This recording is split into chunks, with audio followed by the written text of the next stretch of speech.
How would you like to experience the thrill of never being held accountable for your actions? You could crush people like ants without consequence, or tear off their heads or limbs as you please. Believe me, such a life is but one small step away. What point is he trying to make? Freedom? But the freedom to kill? To do evil and get away with it? Why would you offer me that? The creation of a world is the ultimate scientific experiment.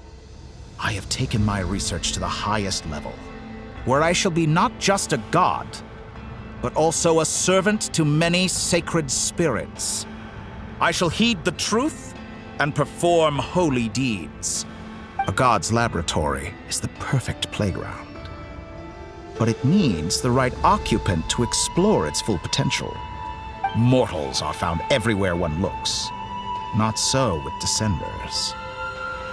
I'd prefer my first guest to be a distinguished individual such as yourself. And I know you could make the most of the opportunities it offers. So the condition for entering the new world is to take innocent lives. The same dilemma that Rerir once faced.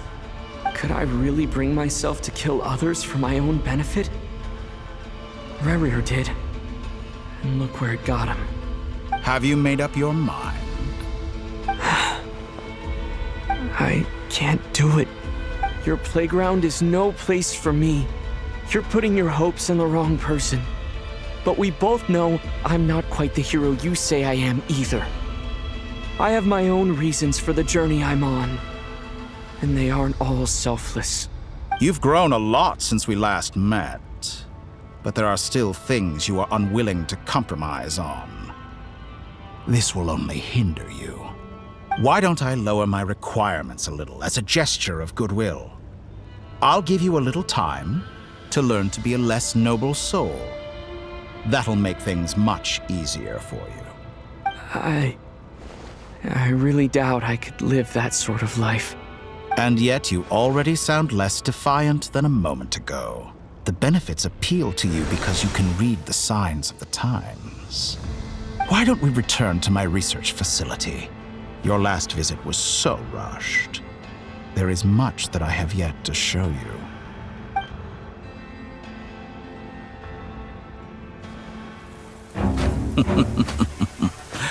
Now to that question, Heroes don't attack from behind. Guess I'm no hero. This is most disappointing.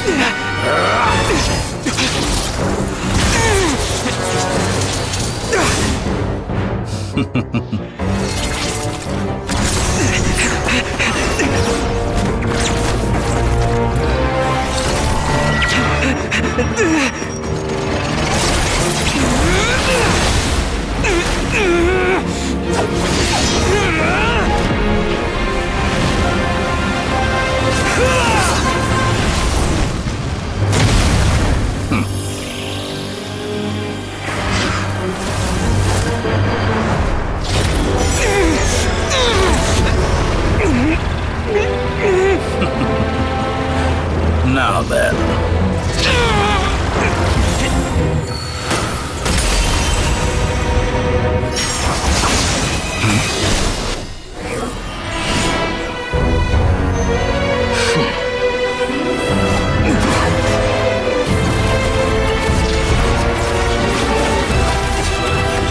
A new face.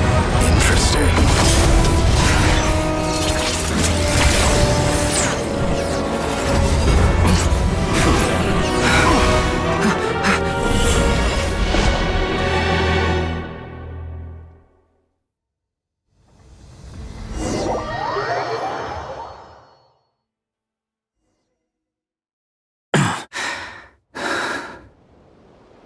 You're still gonna call me Hat Guy after that, huh?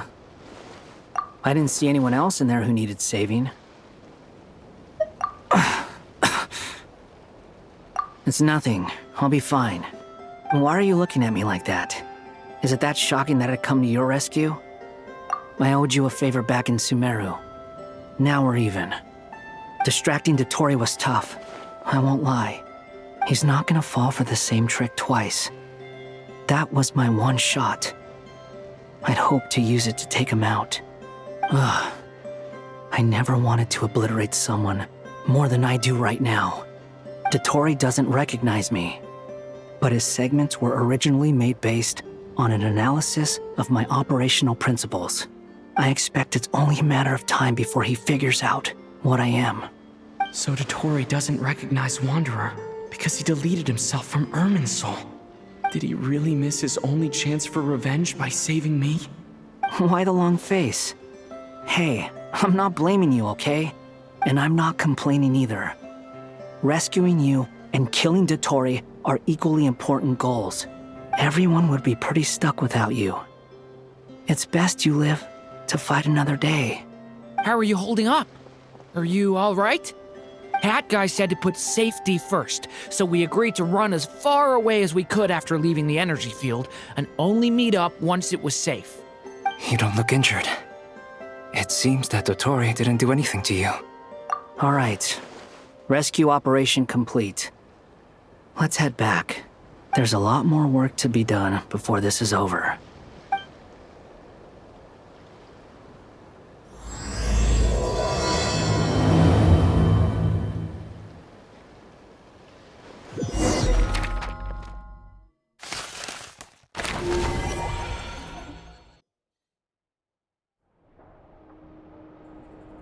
Understood.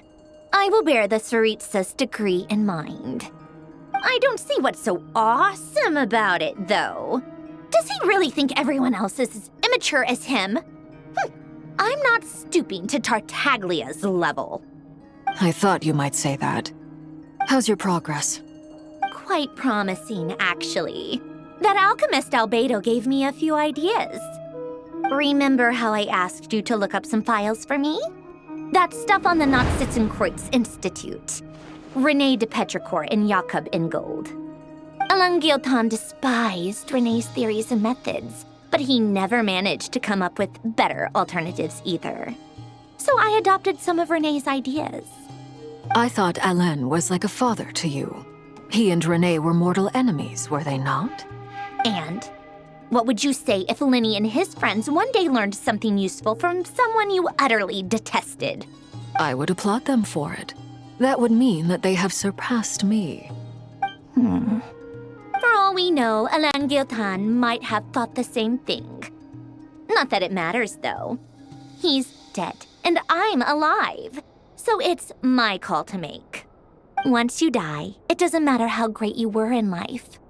Only the living get to decide what happens next. Hey, come on out. They're back. Huh?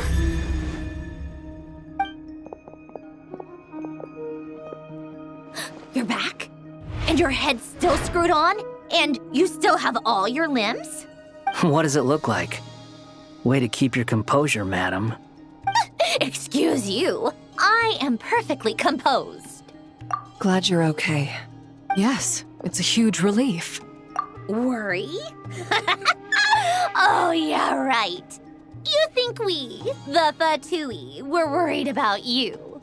We were worried sick. Hey! The Traveler and I were already friends. You are free to join this mission in whatever capacity you please. Much like your tea parties. It's a laugh a minute with you guys. I must say, I was quite surprised when Mr. Albedo told me he would need no additional aid. We discussed this on our way back as well. I am rarely so unequivocal, but in this case, we had full confidence in Hat Guy. He said he knew what he was doing. Albedo and I pretty much had to just wait outside on standby. Meanwhile, Hat Guy broke into the energy field and rescued the Traveler solo. You didn't have to mention that. Well, I'm thoroughly impressed. You are a force to be reckoned with, Hat Guy. Is he back? Is he really back? Traveler! It's really you! Oh, thank goodness! Paimon missed you so much! You can finally breathe easy, Paimon. It's great to have you back in one piece! Oh, Paimon's been having nightmares the whole time you were gone! Look at them. You know, once you reach my age, there's nothing better than watching a misty-eyed reunion between friends. It's nothing. Same goes when you get to my age, too. I bet Ino and Anefa would be tearing up as well if they were here. Varka, I'm not sure Anefa can cry. Oh, yeah, good point. Hey, your eyes are looking a little red and puffy. Come here, let's hug it out. What? Ew, no! No, thank you. You're not my dad, okay? Knock it off! Everyone, I'm sorry for all the trouble I caused you. But the silver lining is, I didn't come away from this ordeal empty-handed. While I was being held captive, I learned a lot about Dottore's current capabilities, and what he plans to do with them. Allow me to explain.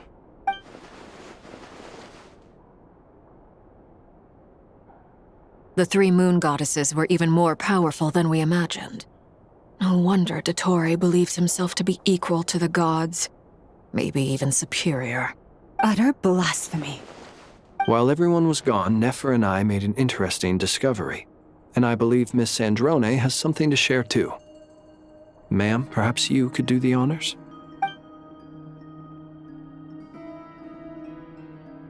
Called it. Getting rid of a pesky troublemaker like her is like trying to clean up after a crumbly cake. It always comes back to haunt you. Our next step is to find a way to bring her back. A place where time flows backwards, with no destination in sight. Surely it must have been created for a specific purpose. But I fear the answers are buried deep into VIII's history, held by great powers beyond our reach. It sounds like she's on a specific path through time, just traveling in the opposite direction to us. The question is, where does that path lead? Or will it keep going to infinity? We considered that question as well. Strictly speaking, time is not infinite. Indeed not. Every road has an end. Nicole! You sure loved quietly sneaking in mid-conversation. I do, in fact. It's something I've always done at our mages' tea parties. Quiet, mysterious, and persuasive. You wonder what lies at the end of her road. Well, just as the world has a beginning and an end, so too does time. And so, the end of the road is the moment that Tevat was born. But where Miss Columbina will end up along this road, that depends on where this particular river of reverse time began. What about the original moons and the moon goddesses? Do they have a beginning too? All things do. In the beginning, no moons adorned the sky. It was the Dragon King Nibelung who raised the three moons into the heavens, and thus were the moon goddesses born. They were shadows of the planet, born to wield Nibelung's authority and oversee the world on his behalf. They were extensions of his will, manifestations of his majesty. But then one day, they disappeared just as suddenly as they had once been brought into being. Nobody knew where they had gone.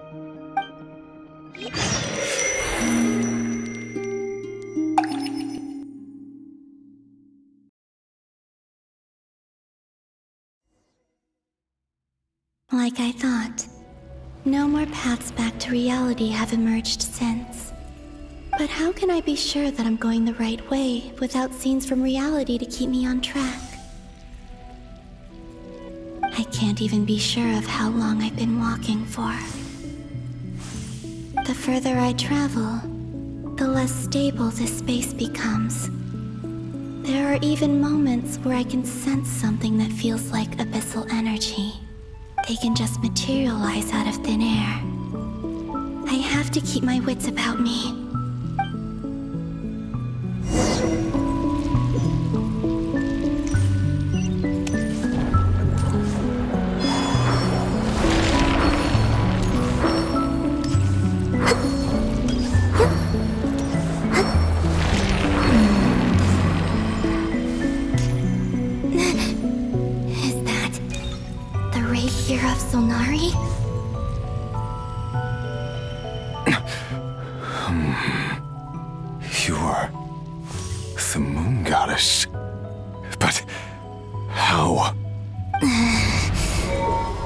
Please, there's no need.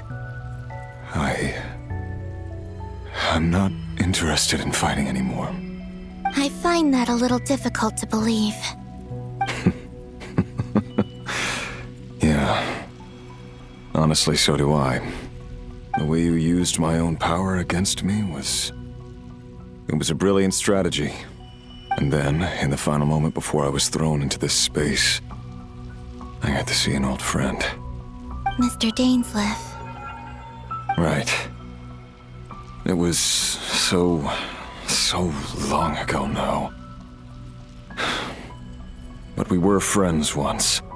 When I first got here, I was filled with hatred, remorse, and rage. How I cursed and devoured. I tore everything here apart. I was consumed by the desire to leave this place and have my vengeance. But to no avail. This is a place with no exit. This is the second time I've entered this space. Though I have no memory of the first. I was torn to shreds the moment I entered. But this time I survived. It must be partly because of this new body. And partly because of all the Kuvaki I absorbed in Nodcry. Are you the source of the abyssal power in here? Not all of it. Some is from when I first arrived here and tried to destroy everything. But there was already a degree of abyssal power here before I entered.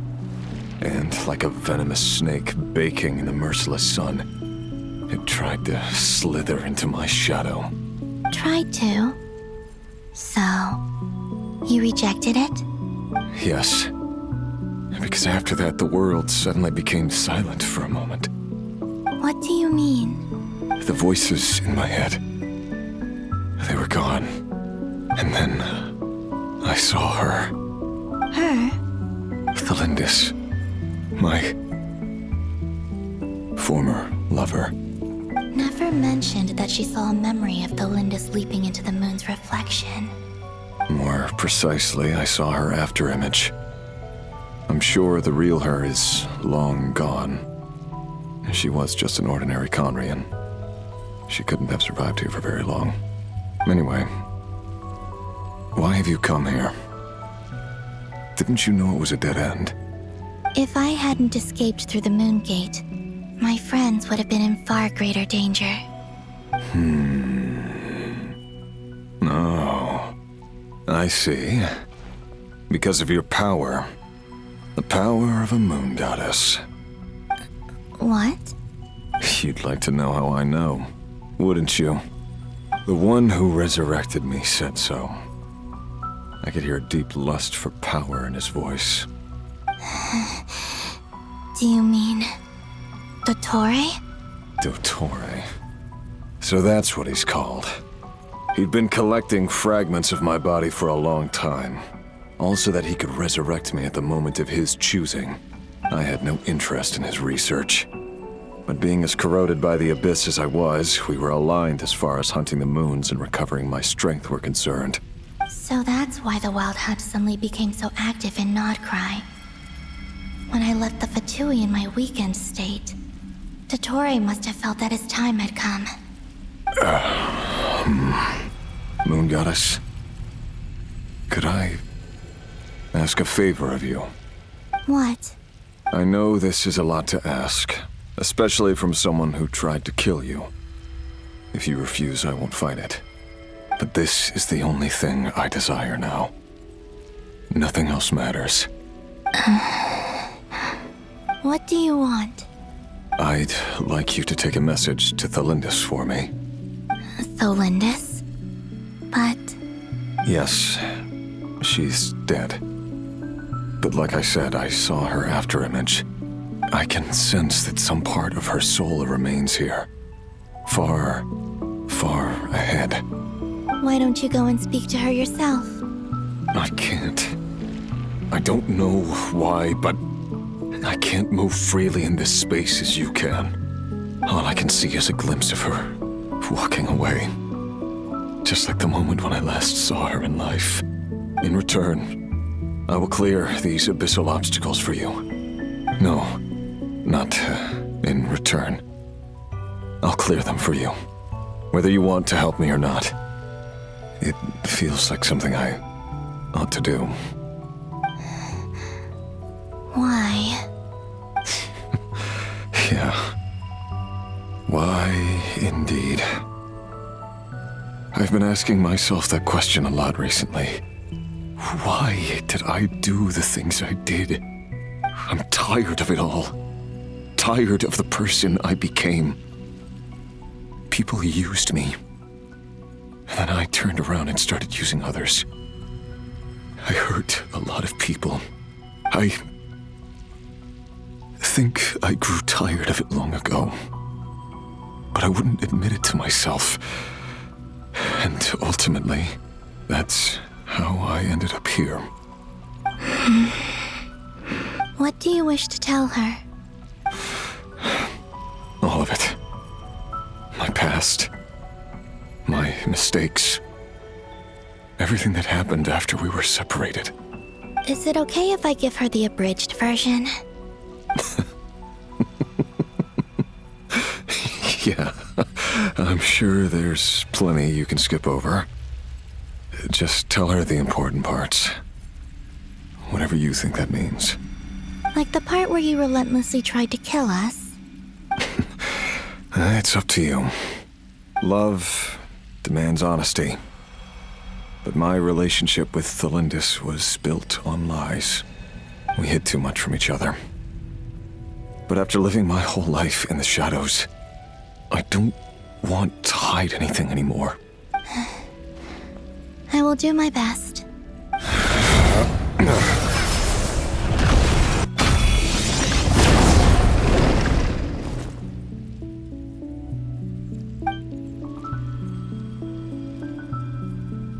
There. The Abyss will no longer stand in your way. Even though Mr. Dainsleif felt he had to fight you, I think he still regarded you as a friend. Dane? He said that you betrayed him. But he also felt great remorse at never having understood what you were truly going through. Why tell me this? Because if he'd known that someone could take a message to you, I believe that's what he would have said. Thank you. It means a lot. I know this will sound strange coming from me, but don't die, Moon Goddess. I can tell that you're determined to get out of here.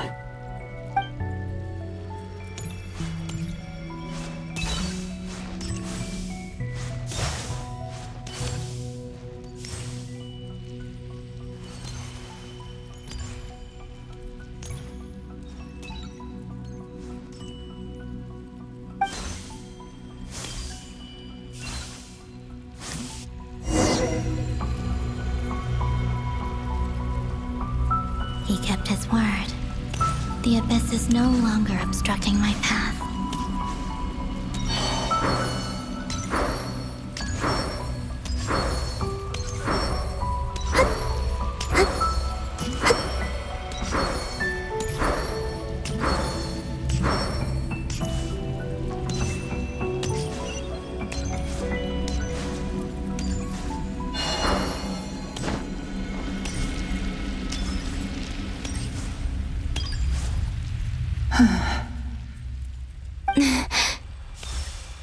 Is that the Lindis? She wasn't far off at all. And yet, they can never meet. Hello, Miss Thelindis. Who are you? How do you know my name? I've never seen anyone else here before. You can call me Columbina. I promised Rerir that I'd bring a message to you. Rerir? My Rerir? Is he well? He's doing better than he was. Better than he was, huh? Sounds like he's had a pretty rough time. Others have had a rough time on his account too. In many cases, their time ran out because of him. And I'm not just talking about the children of the Crimson Moon. So, things got worse before they got better. Could you tell me what happened, Miss Columbina? Are you sure you wish to know? Yes. This is my opportunity to learn the truth. No matter how hard it is to hear, I have to know. I admire your courage. However, time is short. I cannot stay here for long.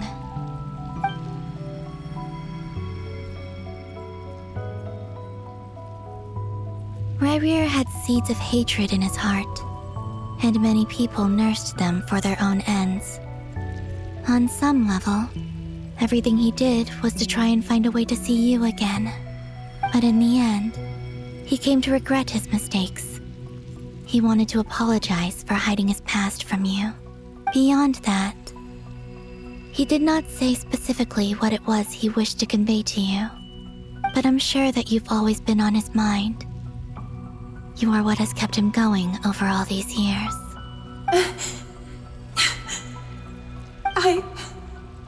I'm sorry, Miss Columbina. This is so upsetting. I'm not sure how to put my feelings into words. It's all right. I understand. Well, that's everything from me. So, I guess I'll be... Wait. One moment. Time flows backwards here. The road ahead only leads further and further into the past. I know. I intend to reach the end of that road. Without a moon marrow, without the 3 moons' power, you won't make it far. Wait, unless... Are you one of the moon goddesses? You could say that. I see. I often think to myself, if life is like a train ride, why haven't I reached the terminus? Where am I even going? And it's not just me, it's this whole place. Wherever it is, it seems like it's existed forever. It's such a mystery. Where is it going? I must seem so ridiculous. I can't answer these basic questions, and yet I jumped right in here without hesitating, only to be torn apart the moment I entered by powerful energy currents. Only my soul remains now. Thinking back, I was suddenly overcome with fear and terror in that moment. Perhaps I too became bewitched by the abyss. I may have been the leverage it needed to control Rayrir. I used to be a researcher at the Universitas Magistrorum in Conria, researching the iridescent moon's marrow. Eventually, I came to the conclusion that time in here flows in reverse. Rayrir was one of the Finster King's retainers. With me, he was in an impossible position. It plagued him constantly. I wanted to help him escape his lot in life. I wanted him to be happy, so I thought I'd use this place to return to the past. At the time, I thought I could just go back to the day that the Finster King first found the princess. It was only after meeting the princess that the Finster King started going too far with his research into the abyss. That was the day all of our woes began. I thought I could stop the king from ever meeting her and solve everything. I couldn't kill the Finster King himself, so I had to find another way to save Rayrir. That's why I wanted to go back, to kill the person who had brought new possibilities to our realm. I'm sure it was a futile endeavor, but the abyss probably enhances the basest human desires. So I naively hoped I could change everything, but I was simply too weak. Like a speck of dust against the whole universe. Look at me. I didn't even survive the journey here. Not physically, at least. I know I'm never getting out of here. But you're different. You can make it, and I want to help you. I owe you that much. How do you plan to help me? Have you noticed the golden energy that exists here? Based on my past research and my observations since coming here, I believe they carry you forward faster. I can share what I've learned and help you understand the pattern in which this energy appears.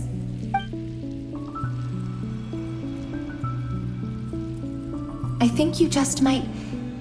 Now, I know you will be able to change the past. Also, I've been speculating about where this phase ends. The documentation was scanned, but from what I know of the legends about the moons, the oldest ones seem to begin with Nibelung, king of dragonkind. I have no way of verifying any of it by this point. But if it's true, you might be able to reach that era if you keep walking. Understood. Thank you, Miss Delindis. I'm the one who should be thanking you. If you hadn't entered this realm of everlasting death, what use would my deductions be? Thanks to you, they have some meaning. About Rayrir, I'm so sorry. For everything. It wasn't your fault. That's not true. Because we both feared bringing trouble upon each other, neither of us ever told the truth. And that dishonesty sealed our fates. But enough about that. I wish you a safe journey, Miss Columbina.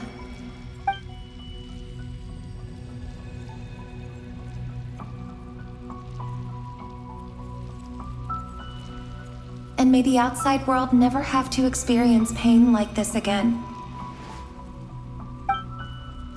Rayrir, you're there, aren't you? I cannot see you, because you exist in the future. I expect we'll be trapped in this prison of space-time for all eternity. But please, gaze upon the past, and then sit for a while. Let's find a place to sit down together, just like we did when we first met.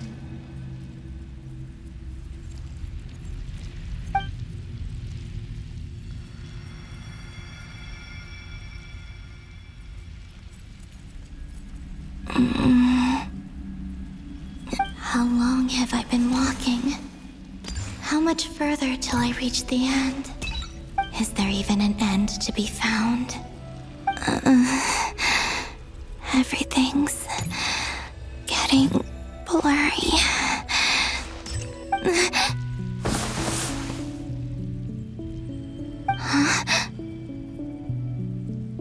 Are you all right, little sister? Have you come from the distant future?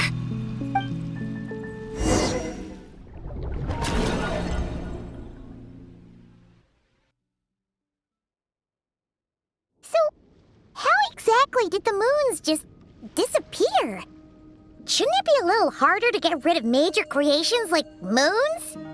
The world is a vast and ancient place.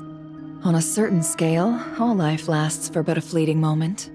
Miss Nicole explained that the moon goddesses likely perished in the War of Funerary Flame. The moons themselves were also destroyed at that time, save for the Frost Moon, from which a new moon goddess was later born.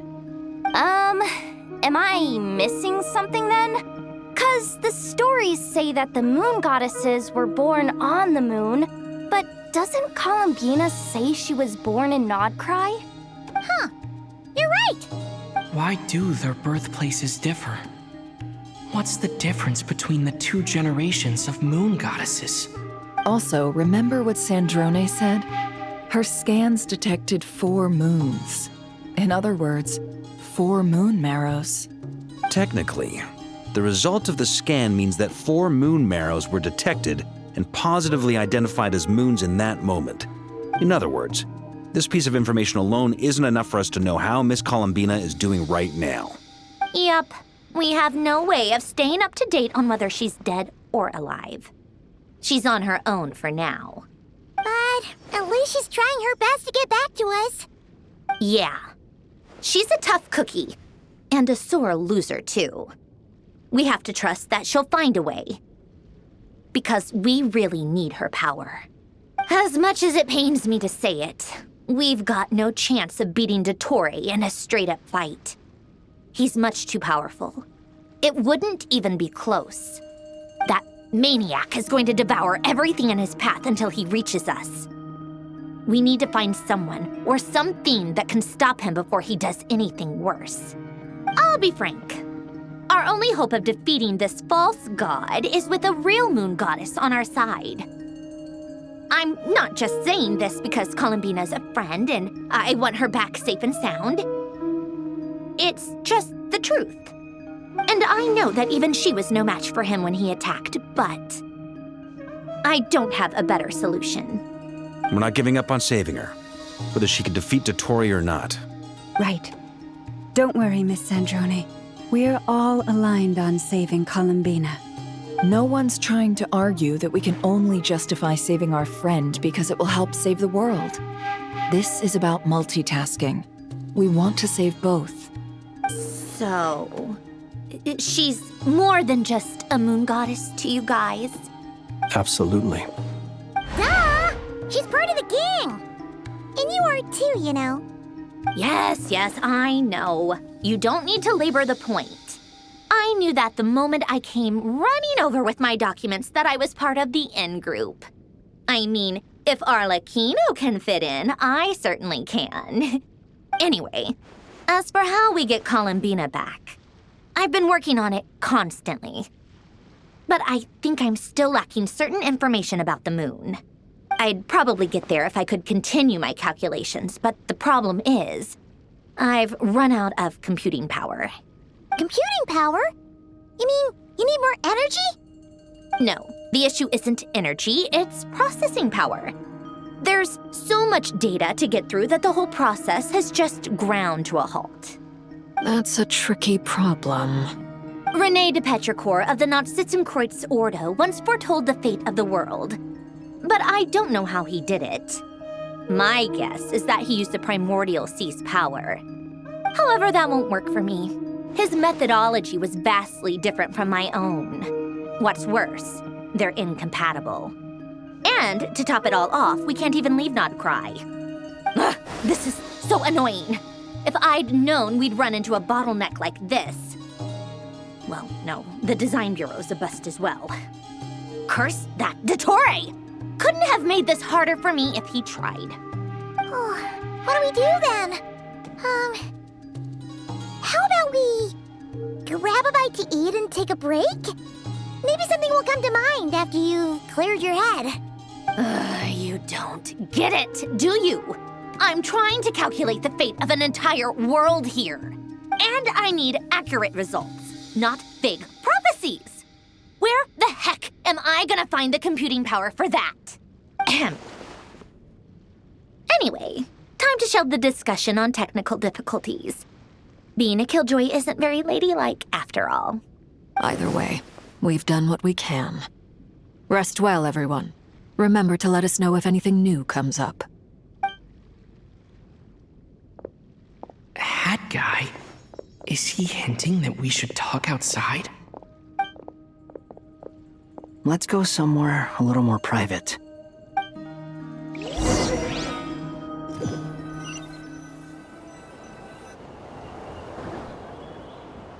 You know that Dory went back to Sumeru, right? Yeah, she mentioned she was planning to head back. Things aren't looking good for Nodcry. She's gone to spread the word so that Sumeru has a chance to prepare for the worst. From what I know of Dottore, there are two possible reasons why he hasn't made a move yet. One is that he's still working through some kinks in his new powers. The other is, he wants to see how we're going to react. He'll easily devour everything eventually, so I guess he's in no rush to make it happen. The first false god he made was me. Now it's his turn. Even though my records were erased from Irminsul, Dottore's ideas haven't changed one bit. He once told me that becoming a god was like turning yourself into a hungry wolf or giant serpent to devour the moon. Clearly, he began studying the moon goddess's powers long before he even tried making a god. He's always wanted to get his greedy hands on divine authority one way or another. And in the end, he devoured the moon where I failed, in the desert of Sumeru. There is a chessboard built by King Deshret, also known as Al-Ahmar.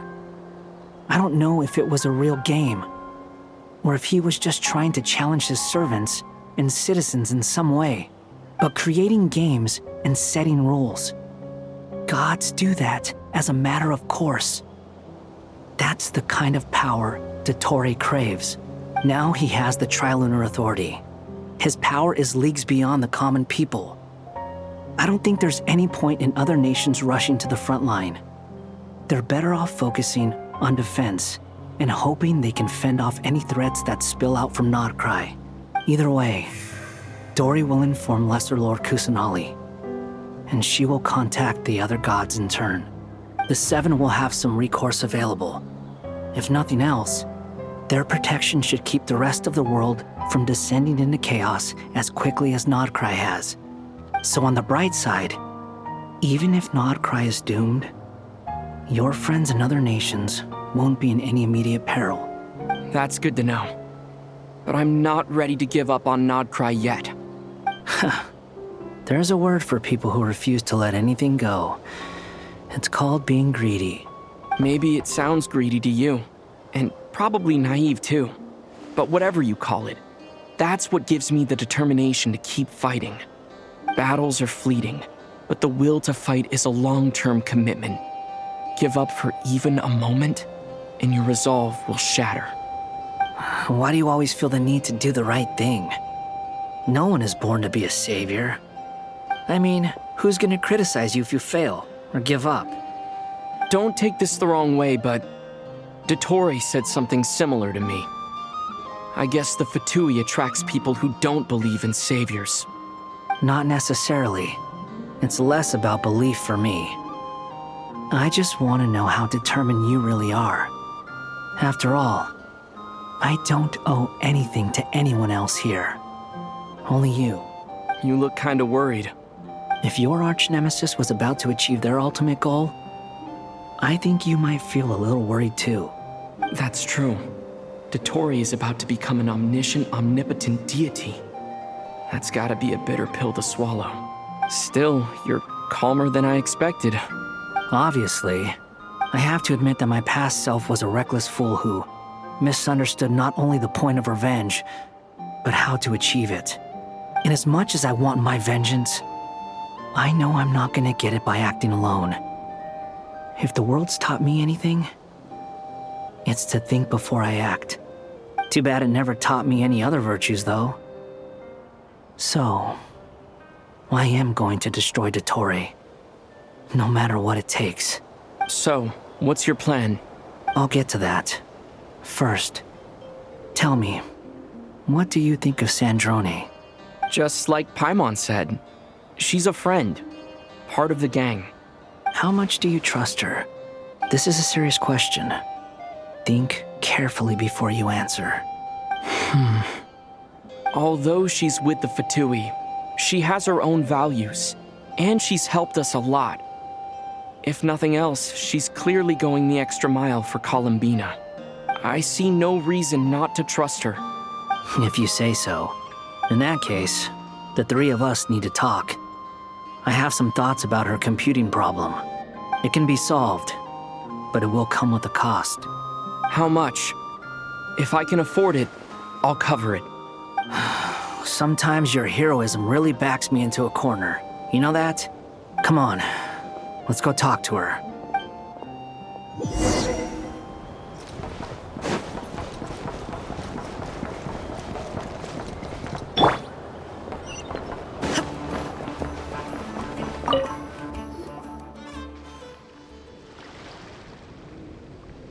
Miss Androne, Traveler. Hey there. Paimon's here too! She was just helping them sort through their things. How did your chat go?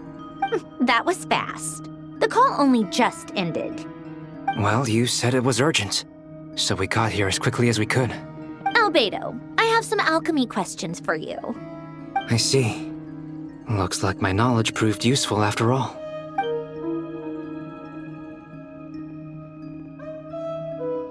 If I might ask, what is the end goal for the modified formula you'll be using?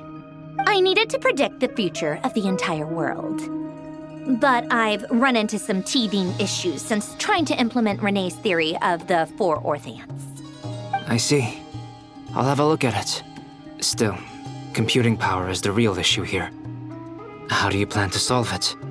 About that, it's been sorted. Oh, with the Traveler's help? Actually, you're not wrong. He found the person with the solution. Was it Hat Guy? Yeah, it was him. Wow! Go Hat Guy! Seems like all that time studying at the academia is paying off big time. But where is he? Wasn't he the one who asked Albedo and I to come here? Come with me.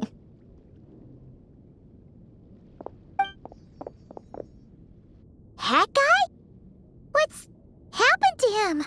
Hat Guy! Can you hear us? No response. I guess he's in hibernation. Hat Guy mentioned that he was a puppet. It seems that his functions are currently shut down. I presume this has something to do with the solution to your computing problem. That's right. He and the Traveler came to see me. Wait, what? You have a solution? Would you calm down? Why do you always react so hysterically to everything? Excuse me? How would you know? You shouldn't be so quick to judge complete strangers. It's very bad manners. Oh, please. It doesn't take that long to figure out that you have a temper. Where does a mere student get that kind of confidence? I've actually published more papers than you. Not that status counts for much. Even Paimon's applied for academia admission. Huh? Are you serious? See? This is why I can't be bothered to explain myself. She recognizes no one's skills but her own. Okay, fine. I'll hear you out. So, tell me, how do you propose to solve my computing power problem? This world itself is constantly processing all kinds of information. If it's the world's future you're trying to calculate, you need a processing device that's designed to cope with that volume. Easier said than done. Only Irminsul can handle that kind of... Wait, is that what you're suggesting?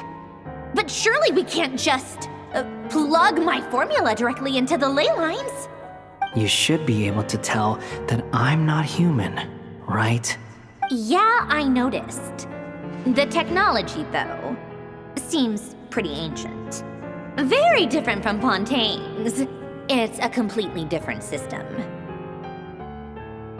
Conrian, to be precise. I'm what they would have called a puppet.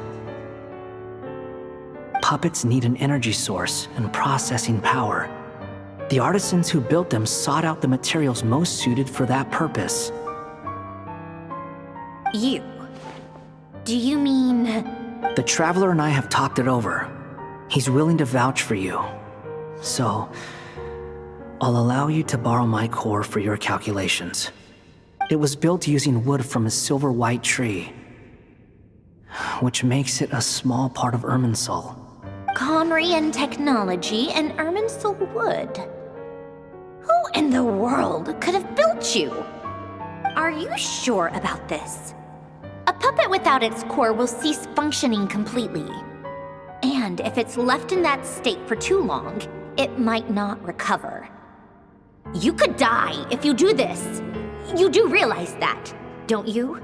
I can put 2 and 2 together, yes. No need to rub it in. I won't lie to you. This has never been done before. I cannot guarantee your safety. Doesn't matter. I'm prepared for the worst. Did you two actually talk this through? Is he... Are we really considering this? Yes, we discussed it. The bottom line is, he trusts me, and I trust you. Let's give it a shot, shall we? Honestly, I have no clue where this kid even came from. But for whatever reason, he lent me his core to use in my formula. I'm very close to finishing my calculations now, and the core is currently in use. So I'm sorry, but I can only show you a sketch right now. This is what the core looks like. A silver-white branch. It certainly matches the legends told about Irminsul. Is Hat Guy gonna be okay? He's not gonna die, right? Right? In theory, he should be fine. As long as we put his core back in time. Beyond that, all I can say is that I'll try my best to avoid risk and make sure the core doesn't sustain any damage. I think I know why you called us here now. Someone needs to watch over his body and make sure it's protected until the process completes. Correct. He said that the only ones he trusts here are you two, and the Traveler. And the Traveler will have other work to do. He will have our undivided attention. Aww, Hat Guy. On a more positive note, things are progressing steadily on my end. I'll call everyone in for a meeting once the results are out.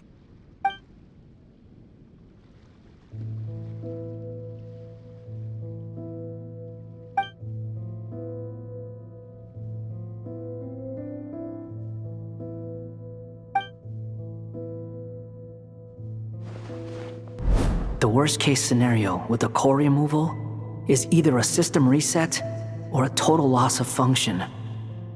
But I'm not afraid.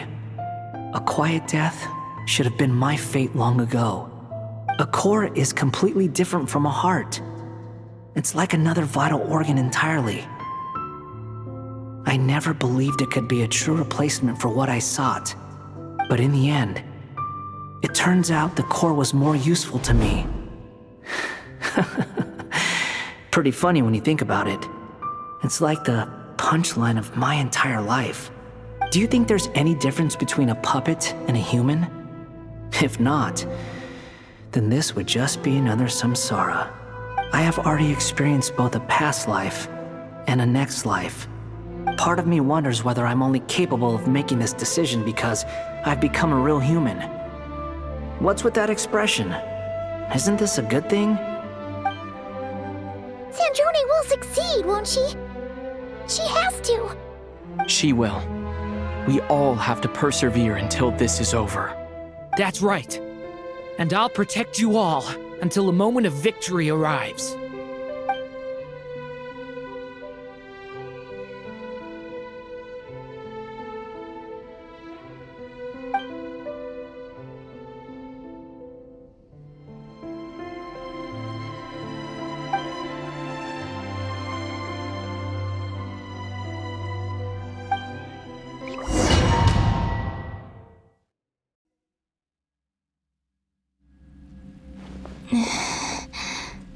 Who are you?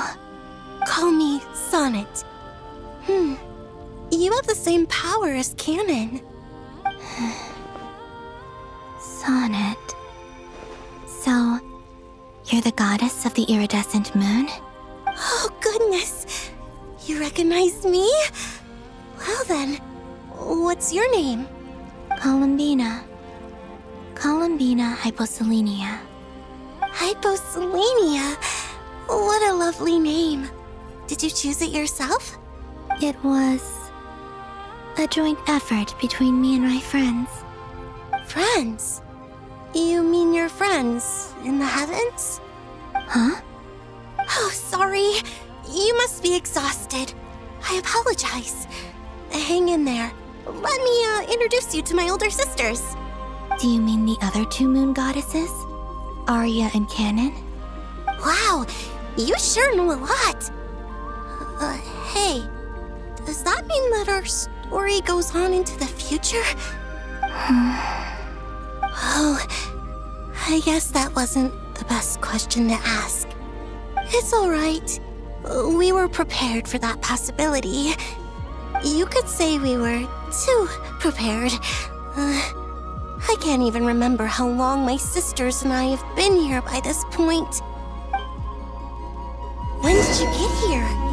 How long has it been? I can't say for sure, but it feels like it's been forever. I see. Are you feeling all right? You look a little unwell. I can hold out a while longer.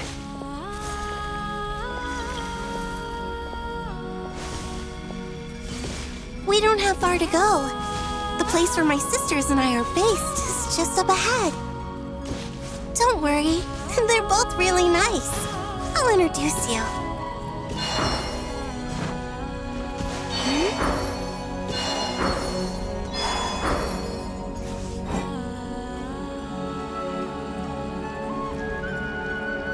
Sisters! I'm back! And look who I've brought with me.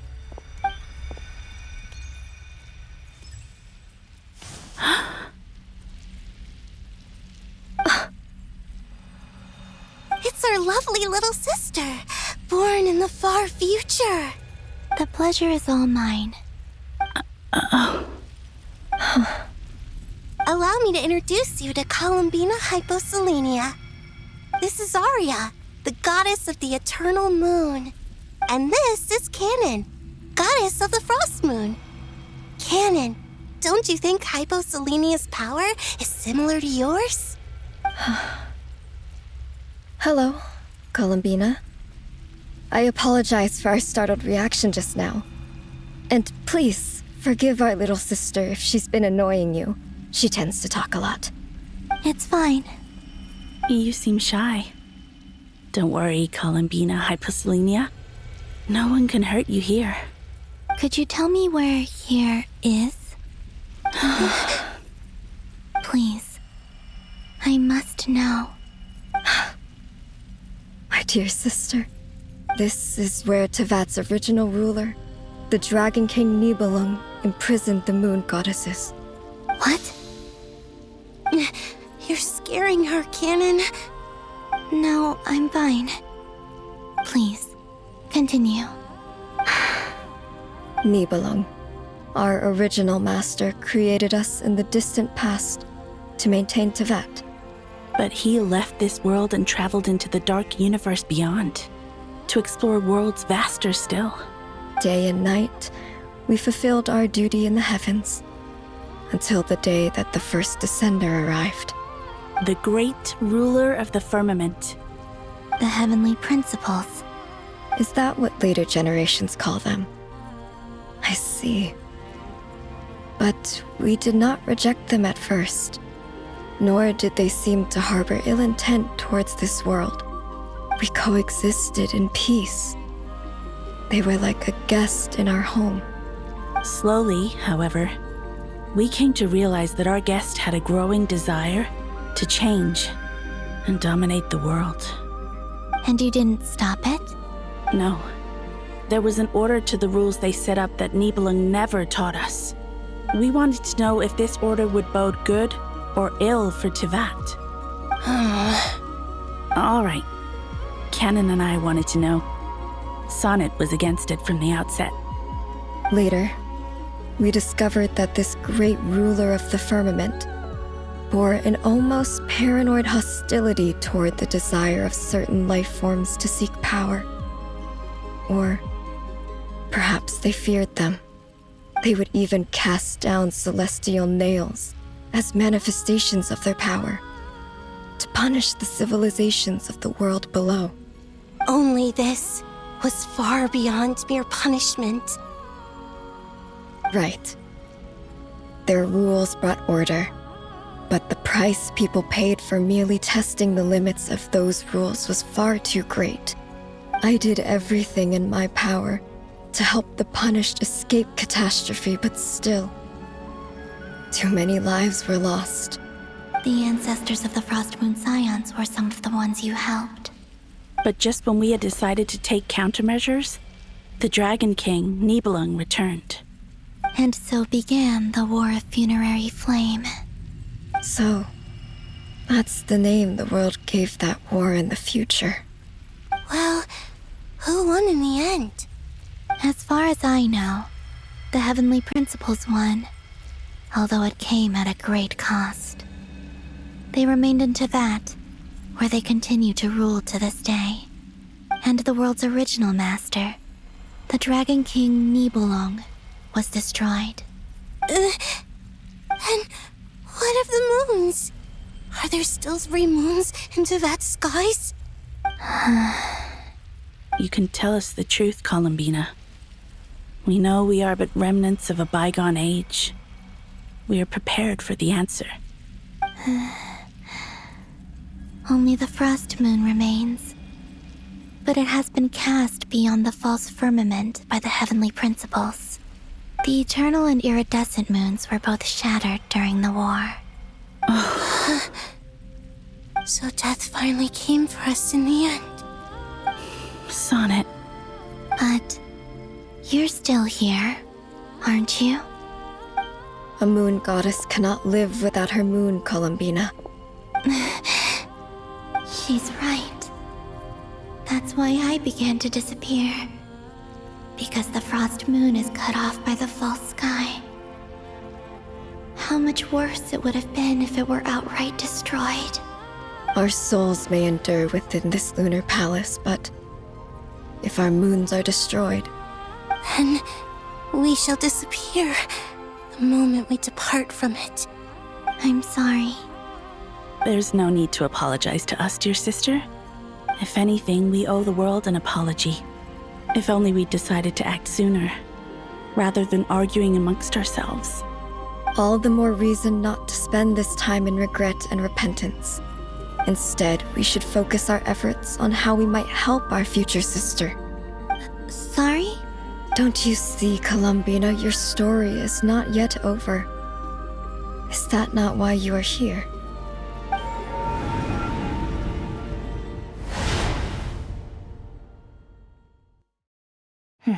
It's done.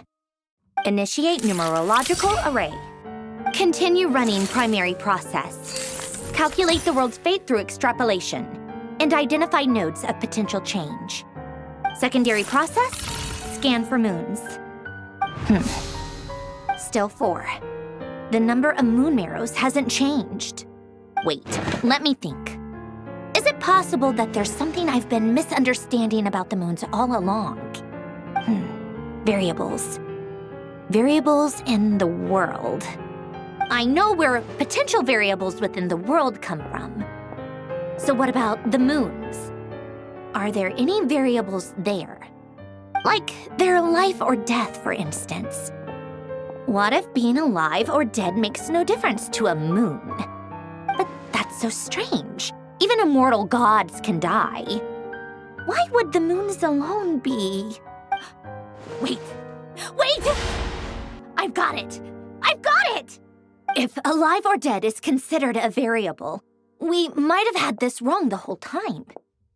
No one ever said that a moon marrow equals a living moon. We just made that assumption ourselves.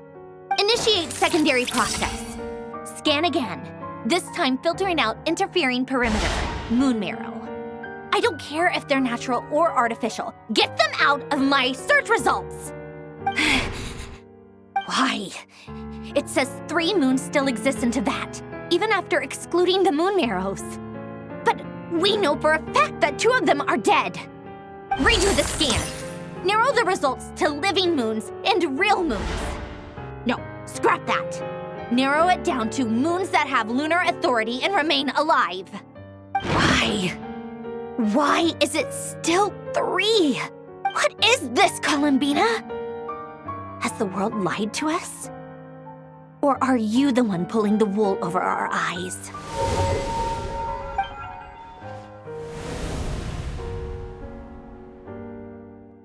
So, you think that the moon's reflection might be where Nibelung imprisoned the 3 moon sisters?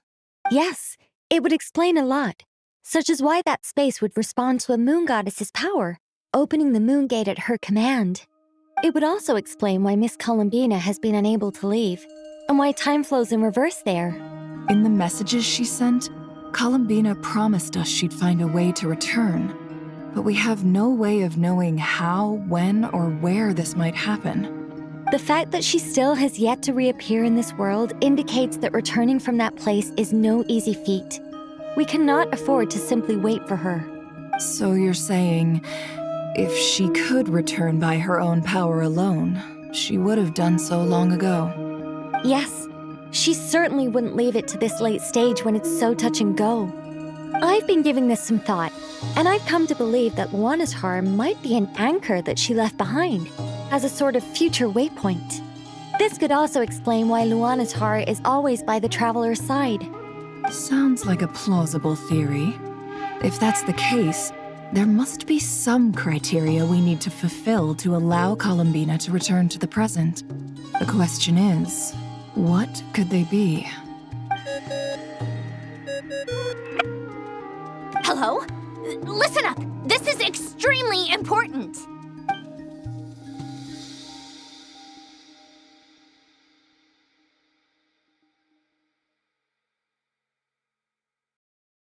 Not only is Columbina alive, but she may well exist in a form unimaginable to us. I'm still unclear on the details, but she's done something truly inconceivable in the past.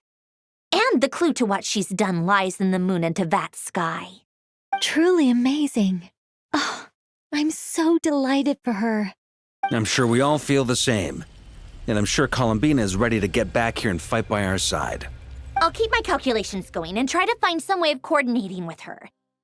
But that's not an excuse for everyone else to slack off, okay? All of you had better keep trying to think of solutions.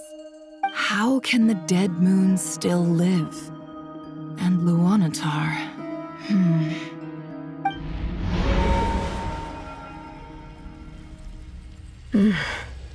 It's hard to believe that's what will happen in the distant future. Our authority is linked to the most fundamental rules of Tevat. I suppose it's no wonder that many would covet that power. I didn't realize that when you said friends, you meant people who live down in Tevat.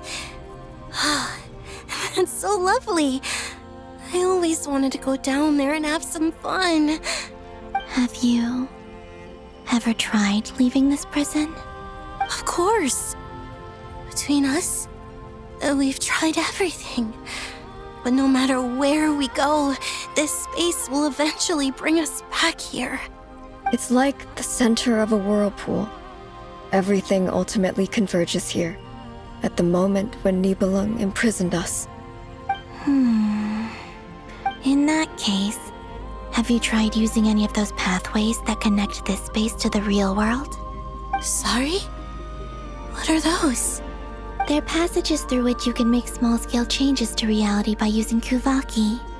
Or am I the only one who can use those passages? Because part of my soul remains in reality. Kuvaki. What is that? You don't know? It's a unique kind of elemental energy found only in Nodcry, the land from which the moons arose. Oh.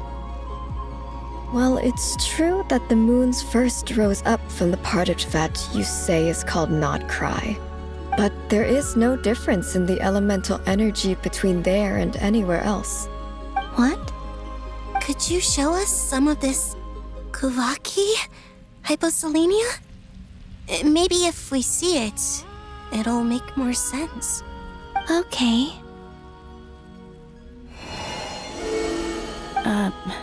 Isn't that just your power? What? But it's everywhere in Nodcry. In the air, in the land. Even the creatures who live there have adapted to its influence. How curious. This Kuvaki certainly did not exist anywhere in the world before we were imprisoned. Let alone influence living creatures. So, how exactly does it affect them anyway? Can they float in the air like us? This is so strange. Why would their reality differ so much from mine? Columbina, you're looking for more than just a way out of here, aren't you? Yes. If I am to help my friends, I will need trilunar authority on par with that of our foe. You mean you'll need our power? This sounds extremely risky. The three moons' powers are not mutually compatible. Concentrating them into one goddess will be a very painful process. And if anything goes wrong, it could tear you to pieces. I know. But I'm willing to take that risk. Even so, let's say we successfully transfer our authority to you. How will you take it outside this prison? Nibelung constructed this realm specifically to prevent us from using our powers to interfere in his war. No moon goddess can leave this place alive. What if I don't leave alive?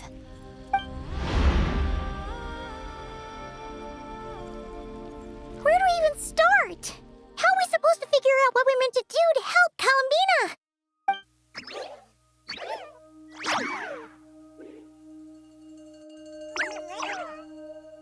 Columbina? What do you need from us? If she really got to the beginning of time in there, how do you think she'd leave us a message? You don't think she'd write it down on a stone tablet somewhere in the hopes that we'd find it, do you? Seems unlikely. Columbina may not talk a lot, but she thinks deeply about issues like this. Let's review what we know. This is the Columbina who fought alongside us against the Rahir of Solnari, and with whom we celebrated Moon Prayer Night. She knows our personalities, our ways of doing things, even our unique strengths and abilities. So, if she wanted to tell us something from a long, long time ago, what would she do? Oh.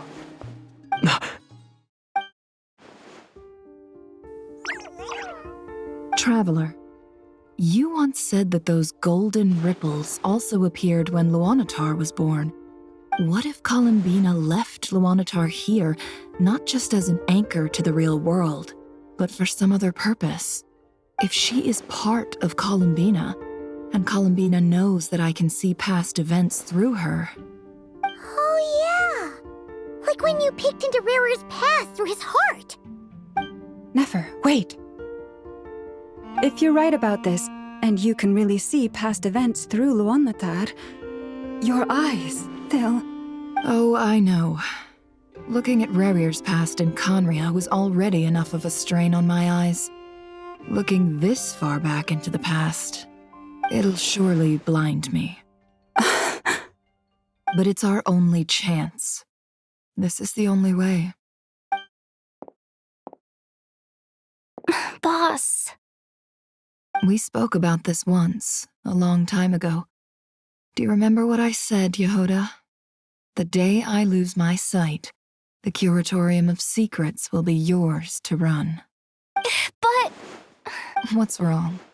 I'd be overjoyed if I were you. This day's come a lot earlier than either of us expected. I need to know you'll honor our agreement, Yehoda. Promise me. Yes, Boss Neff. I promise. Are you sure you don't want some time to think this through? What is there to think through? I should have gone blind after our battle with Rarir. Frankly, it's almost criminal that I got away with it for this long. Then at least let me take some precautions on your behalf. And if you really do lose your sight, I'll visit your office every day and make sure you're well looked after. Oh, please, anything but that. I was actually ready to go through with this. Are you trying to scare me into backing out? As if I could ever scare you. I'll assume you're just joking to calm your nerves. All right, enough chit-chat. Let's do this.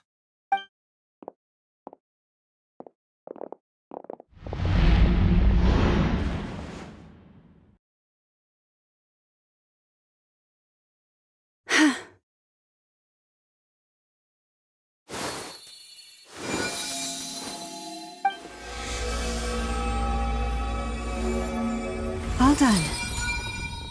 Good. Now give me some space. Come on then, little one. Show me what happened in the past.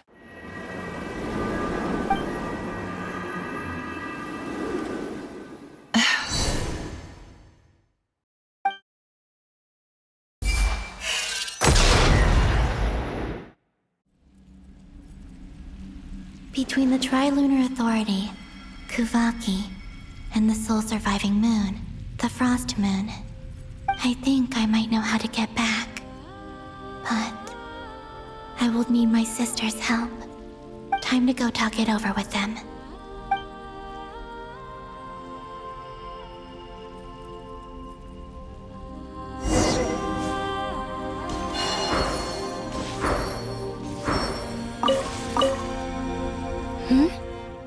Have you decided what to do? I hope it's not too dangerous. You really scared me when you said that thing about not leaving here alive.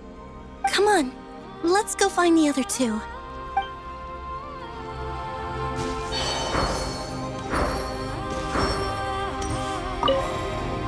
It seems you have reached a decision. I'm all ears. What do you propose?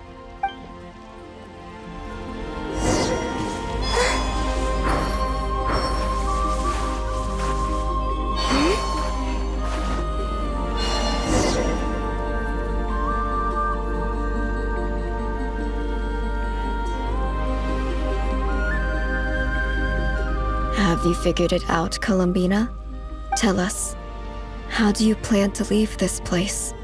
I intend to die here, in this moment, and then be reborn in the future with the help of my friends. What? What are you saying? How can the dead be reborn? And how will you inform these future friends of your plans? You can't exactly leave oracles. Nothing can escape this place. Not a single ray of moonlight. And even if you found a way, what if they never find the message you left for them? You'll... No, that won't happen. Come again? They will find my message. I'm sure of it. I'm not following. How exactly will you achieve this? It's quite simple, really. First, I will leave my soul here.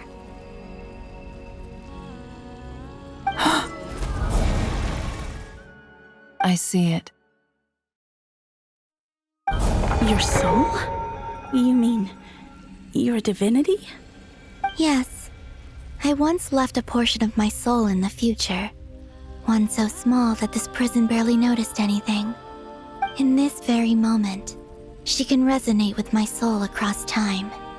When the time comes, I believe that she can serve as an anchor to pull my soul from here back to the future reality. Just as gravity connects the world to the moon. Exactly.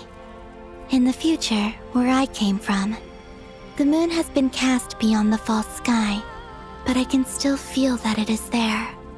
In a similar way, I can feel a connection to the soul fragment I left behind even now. My friends can use it to detect my presence. But how do you just leave your soul here? Is that even possible? On my way here, I met an ordinary mortal who entered this place long before I did. Her body is long gone, but her soul remains. And before that, I encountered an old enemy whose entire soul survives here intact, while the power that once corrupted his body has faded away. So, perhaps this space is specifically designed to imprison divinity and authority, but not the physical body. Still, even if your body can escape, would it not just be a lifeless husk without the soul inside? Wait, is that what you meant when you said you wouldn't leave alive? Yes. I shall turn my body into moonlight and pour it over Nodcry. That power shall protect the land and quietly blend into it, awaiting my soul's return in the future. However, I cannot do this on my strength alone. I would need your help to do this, so I'm humbly asking for your assistance. Oh, dear sister, you need not be so formal. As I said before, we are but remnants of a bygone age. You, on the other hand, were born alone in that distant future, and you have walked a long and lonesome road since then. How could I bear to let your story end here in this dungeon? Don't forget, we are your sisters, your family. Arya's right. Actually, I've always wanted a little sister. Can you imagine how it's been for me? Getting nagged by 2 older sisters all the time.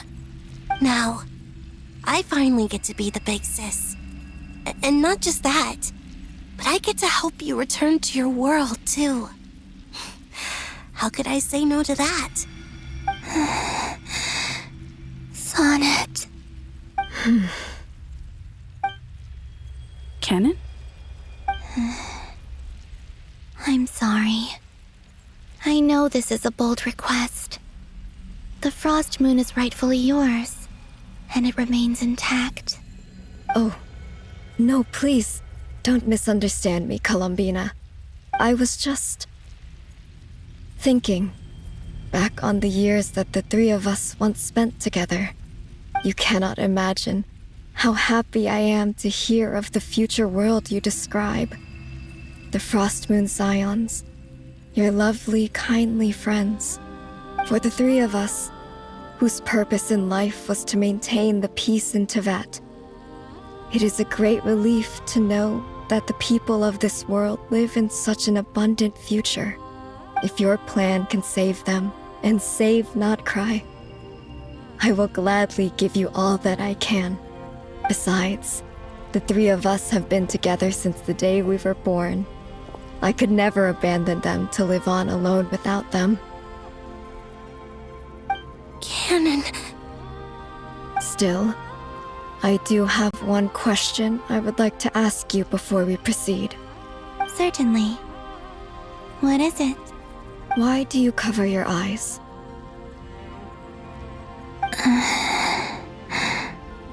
Yeah, I was curious about that too.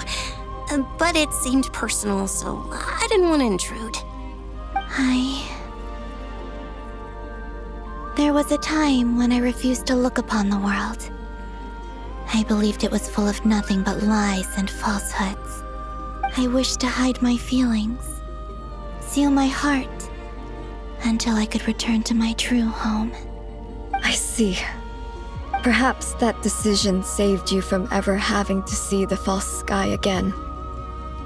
But at the same time, you likely missed out on many true and precious things, like the smiles on your friends' faces. Promise me this, Columbina. When you return to the future, open your eyes, take a look at the world around you, and see your friends.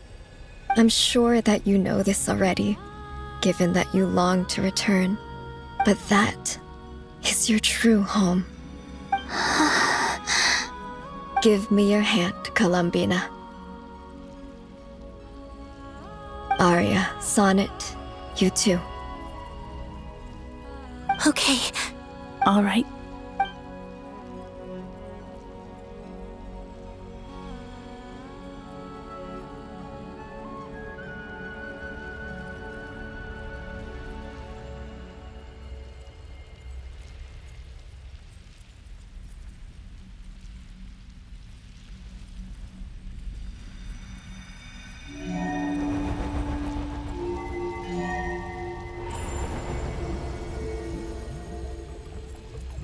We once were the song sung for eternity, but now it is you who must continue to sing. We once were the tides in the great river of time, but now we subside, and you arise. We were the messengers of madness and inspiration, but now the lies have faded, and your truth must endure. We are souls awaiting the sun. You must return to be with those who smile when they see your face.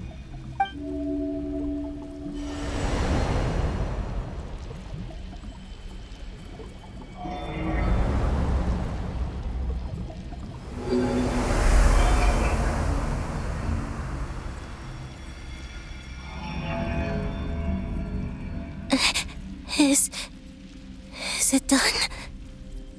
Yes. We have transferred the authority over all 3 moons to Columbina Hyposelenia. From this moment on, she is the Tri-Lune Goddess. The one and only moon goddess of this world.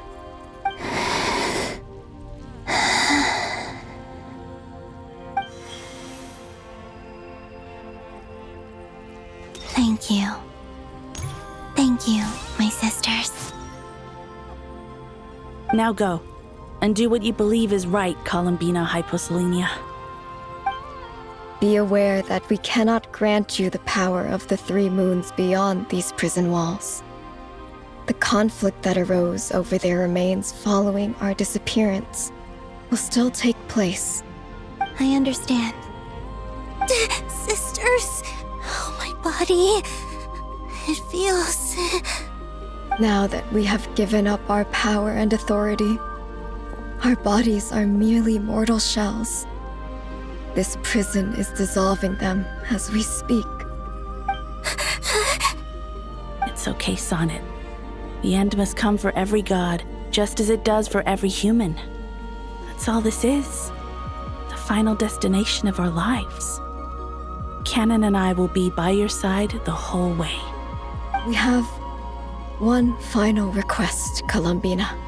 Could you use the Three Moons' power to send us back into the real world?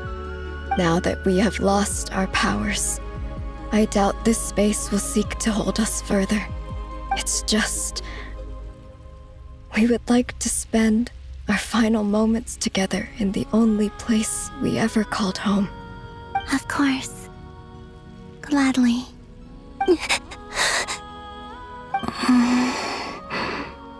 Sonnet? Yes? Don't... I wish I could tell her not to give in to the abyss. Not to be afraid. But is this really what I should say at this moment? Don't forget. I'm so glad to have a big sister like you. No, Hypo. Thank you. I'm okay. I'm not afraid. As long as my sisters are with me, I won't be afraid.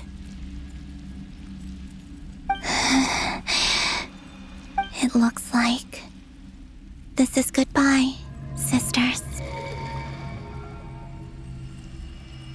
Goodbye, Columbina. Take care of this world in our stead. I will.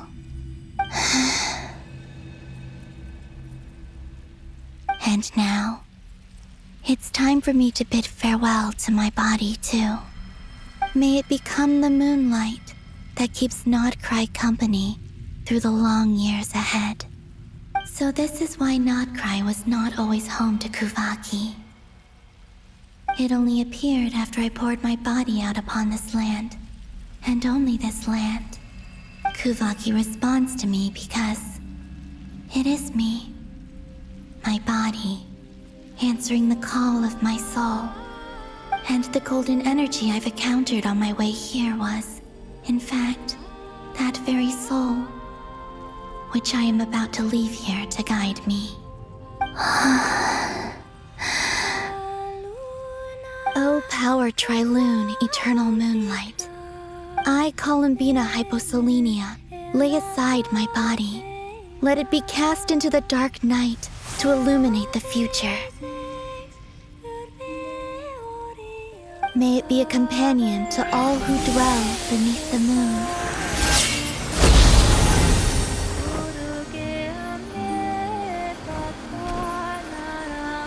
Until the time comes for me to return home.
allowed to see that?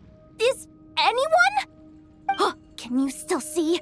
How many fingers am I holding up? I see 2 fingers, and a look of sheer terror on your face. Truly astounding, Miss Nefer. Your eyes have glimpsed the very ends of the world, and yet they remain as sharp as ever. Or is the credit for this miracle due to Miss Lauma? It seems that even time itself is no match for your medical skills. Surely you jest, Mr. Flint. I suspect we have Columbina to thank.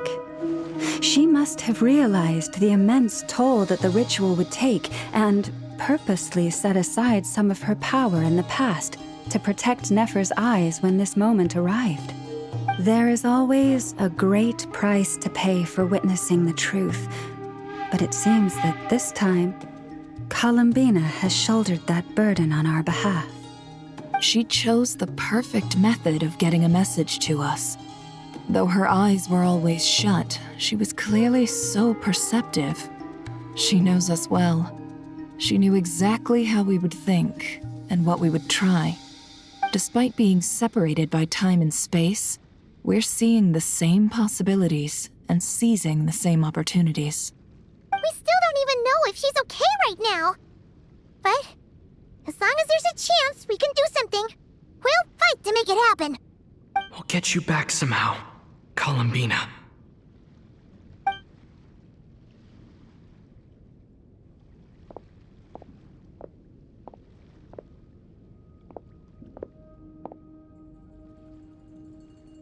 Well, based on the information we now have, let's figure out our next moves.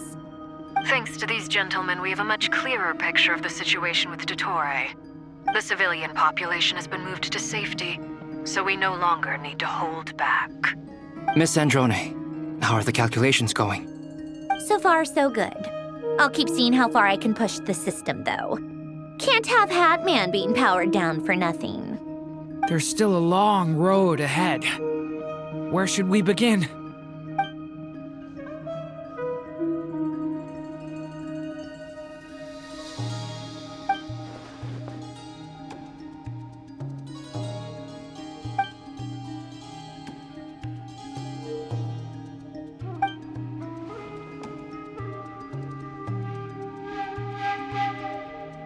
Our plan is clear.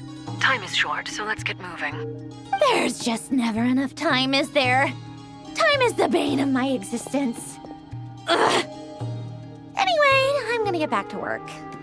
All right, we'll do our part too.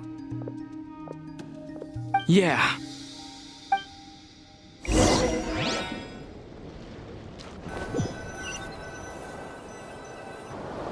Albedo's theory says that elemental energy can dilute the light realm's power, but I'm no expert in building elemental defenses.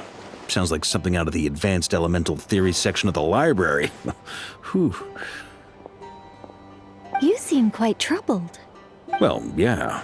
I mean, who doesn't get a little flustered when they're completely out of their depth? You were the very picture of confidence back when you approached the Hexen Circle. Yeah, I could have been faking it through that whole meeting for all you know. Who's to say I'm not just a ball of nerves in a charming and gregarious package? Oh gosh, really? I'm so sorry, I had no idea. Well, you're all the braver for it. Still, I was much more in my comfort zone than I am here. At least in Mondstadt, you can cry for help from a cliff top and actually stand a chance of summoning Barbados himself. Things have never looked bleaker than they do now. If we don't pull this off, Tevet's doomed, isn't it? Oh, you think so? Actually, yes. Yes, it probably is. It's a shame. Don't put too much pressure on yourself. Tevet has faced annihilation many times in the past, but it also gave us you, didn't it? Hey, don't give me that. It's not like I'm anyone special. I disagree. Every human born in this world is special. We angels have always believed that. In that case, this humble human being has a big favor to ask of you. I thought you might say that. I'm sure Alice, in her great wisdom, sent you here precisely to help us in this difficult time, yes? Well, that has less to do with her wisdom and more to do with my power. Of course, of course. Well, the thing is, these elemental defenses we're about to build, I don't think it's a question of if they'll fail, but when. Durin's findings from his patrols make it clear that Dottore is constantly expanding his territory. First it was his lab, then the design bureau, and now this. It's not realistic to completely stop him encroaching on the rest of Nagcry. Rather, our goal should be to stall him for as long as possible. If Miss Sandroni's calculations are correct, well, they're the closest thing to certainty we have in this situation, so let's assume they are. Anyway, her calculations suggest that our best hope for victory lies in Miss Columbina's return. It's up to us to slow Dottore's advance and buy time for her to make a return. Are you asking me to help you with building the defenses? No. I'd like you to prepare for what comes next. When he eventually reaches us, we will have to fight him. You were an angel once and a mage now. I'm asking you to lend us your protection. Oh. Can I take it that you're triggering the terms you fought for during our three-way talks? Well, technically those terms were about protecting Mondstadt. But if you're happy to agree to the change in location, then yes, let's do that. You're cashing in on this much sooner than I'd imagined. Well, yeah. The way things are going, I might not get another chance. Very well. The mages have heard the knight's plea, and we will respond. To tell the truth, Alice and I had already discussed how we might help you all, so I didn't come empty-handed. I always like to be prepared. This is... wow. Yeah. This is great. Seriously, thank you. It's been many long years since I had a chance to dazzle humanity with a little divine intervention. To humbly serve as a reliable and responsible guide. Anyway, Knight of Boreas, please accept this gift in recognition of your great virtue. Go now. May the angel's blessing deliver you safely to your destination.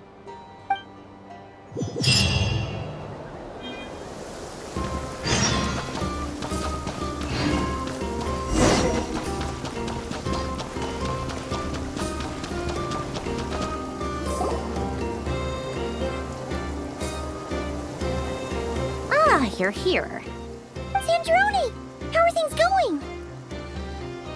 Glad you asked. You two are about to become the first people to lay eyes upon my masterpiece. Or should that be the first person and the first, specter? Hey! Whatever. Come, feast your eyes on this. Wow! We've never seen something like this before! This meter displays the progress of my formula. Currently, it's still making the most important connections. Once it's finished running, I'll deliver it right to your side. And then, we can finally bring Columbina back. What do you mean, deliver it? Can't you just tell us over the Dodo communication device? It'll just be some numbers, right? Ugh, you're such a greenhorn. This isn't the kind of formula you solve in math class. It's a highly complex algorithm capable of constructing a framework of rules. Whatever. We'll be here all day if I start trying to explain it. All you need to know is the formula must be completed before we can bring Columbina back. I'll share the data with you. Nicole's agreed to let me use her information channel, so we just need to use the Dodo communication device like so. And there. Now you can check in on my progress. Wow! Look at that! You're amazing, Sandroni! About time you recognized my genius.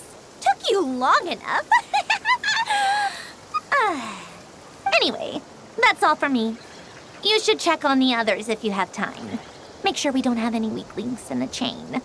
That might sound harsh to you, but close supervision is a common practice in the Fatui. Not looking to catch anyone out. I just care about everything going smoothly. That's all. I'm kinda stuck here while the formula's running, so I need you to be my second pair of eyes in the meantime.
Yes, Miss Moonchanter? What are you staring at? You always address me in the strangest ways. Lady Moonchanter 1 minute, Miss Moonchanter the next. Yes, and? Are either of those incorrect? Not as such. It's just that I simply call you Nefer nowadays. Uh-huh. That's my name. What's your point? The point is I don't add any honorifics or titles. Meaning what? That maybe we're on friendlier terms now than we used to be. Is that how you see it? And I thought I was the one with eye damage. Never! Wilma! Paimon, Traveler. Just swinging by to check in on you. How are things going? Did you manage to get some rest? Don't worry about me. I won't slow us down. And I give my all to ensure our victory. Ah, yes. Allow me to give you two a quick checkup. All done. You're both in good shape. You're welcome. You'll have your work cut out for you in this battle against Dottore, so make sure to get some rest in first. Paimon will keep an eye on him. Don't you worry. I'm glad to hear it. Take good care of yourself, too, Paimon. Sure thing.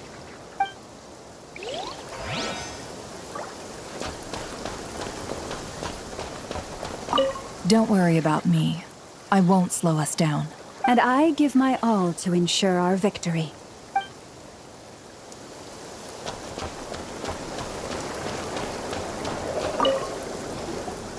Traveler, Paimon, a pleasure to see you both. Twins! How's everything coming along? Fairly well, if I do say so myself. Personally, I am ready to confront Dottore head-on. Ooh, you sound much more serious than usual.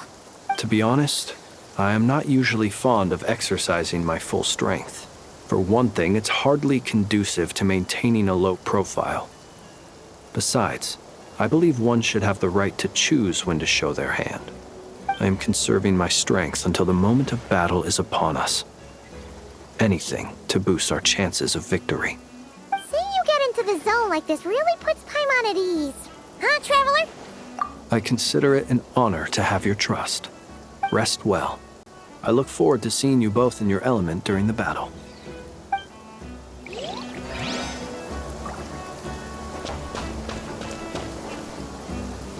Thankfully, Miss Nicole has come to our aid. Nasha Town is now looking very well defended. Golden Flame. Yes, that's Nicole's power, all right.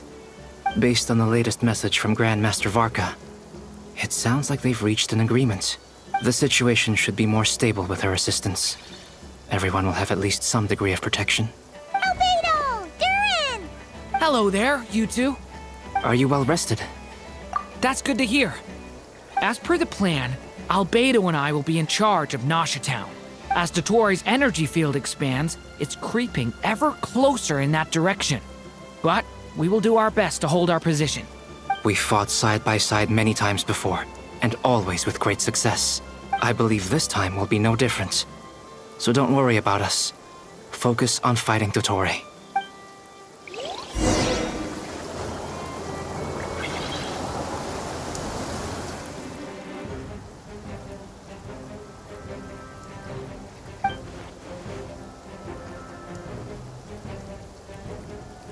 Here they come.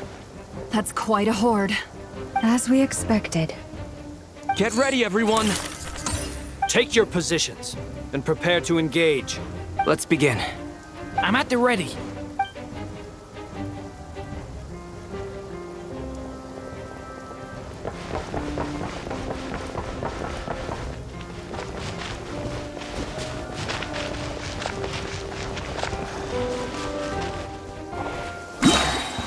What a waste of time! Your skull! Run while you still can! Nowhere to hide! Be silent. Beware the creatures of the night. Another one! 5. Water check! You're pretty strong.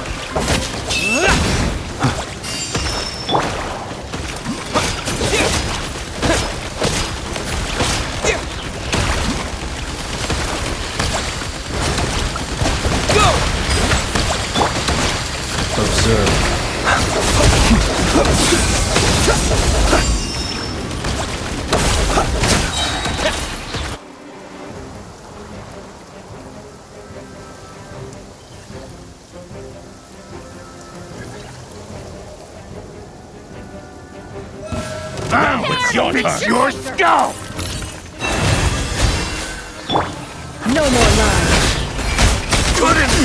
These creatures cannot stand against us.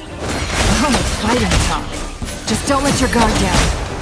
That goes without saying. I'm hardly the risk taker in this room. Excuse me? The mystery unravels. No more lies.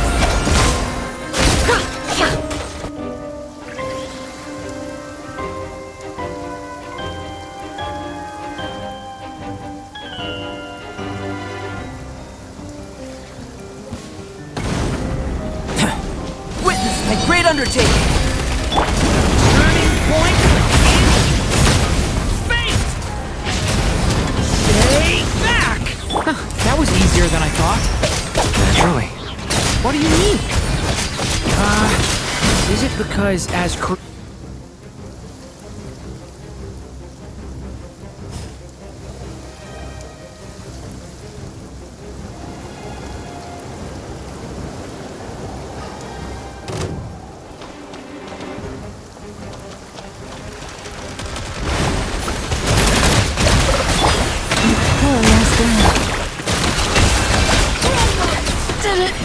Take too long. People have always used fire to drive away wild beasts. Wouldn't a lantern work just as well? You read my mind, my dear friend. I was just about to say that. All right then, dear friend. Bring the light.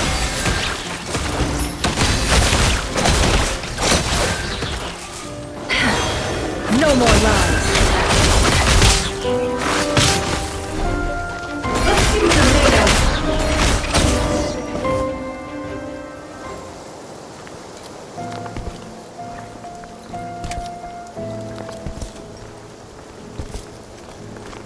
You're looking well. I trust you've had a good couple of days. Dottore. It's actually a good thing, in my view. If the subjects of my experiment were to die prematurely, it would throw quite a wrench in the works. And so, I must thank you all for your resilience. We are no longer on the same level, but you are nonetheless worthy of my respect. A creator god should be merciful and gracious after all. And in any case, it is only right that before I end your lives, the world is informed of the arrival of their new god.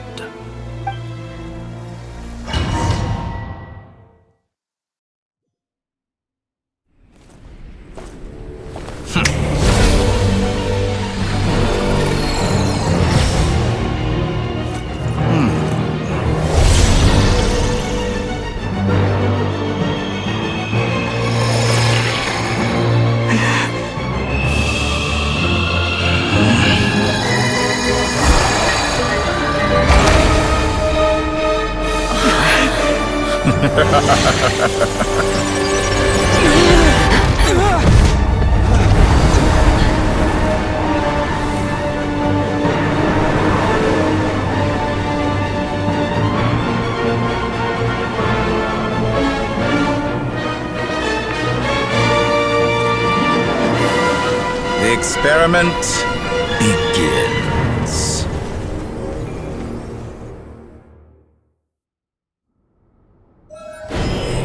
With the marrow of the 3 moons in my hand, behold the false moons fall!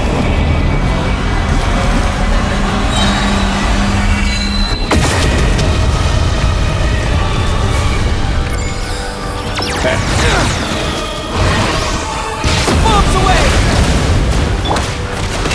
Be shackled! Foul!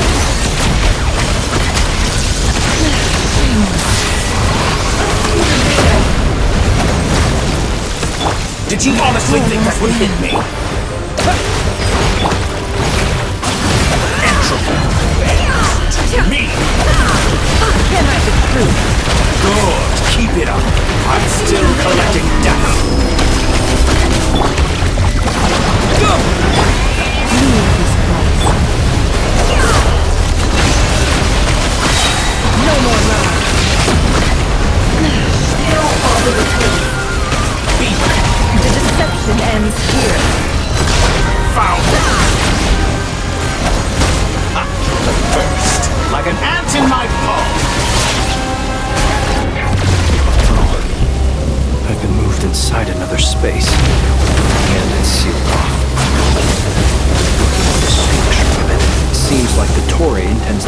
us here. There's no exit. Our endurance is about to be put to the test. Entropy bends to me.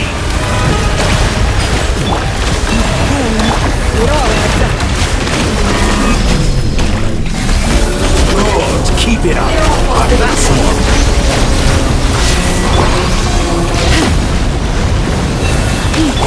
How dumb! Can I get through? You cannot face me. Found. Moon's remnants.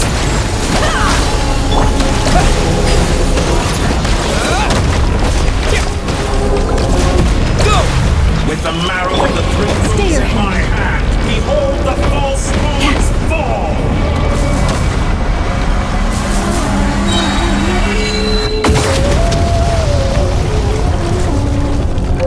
Entropy bends to me! Excellent! You barely managed to touch my level!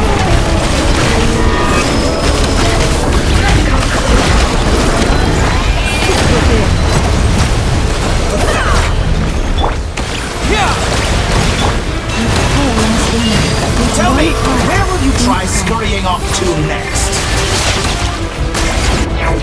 Looks like Dottore has opted for a divide and conquer strategy. But we will not allow him to triumph. Now, I shall pray for our victory.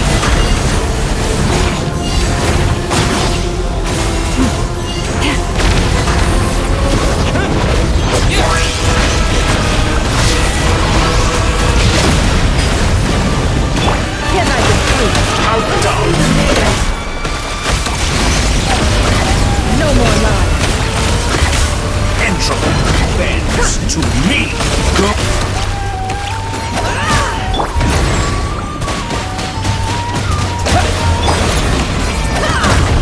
It all adds up. Found!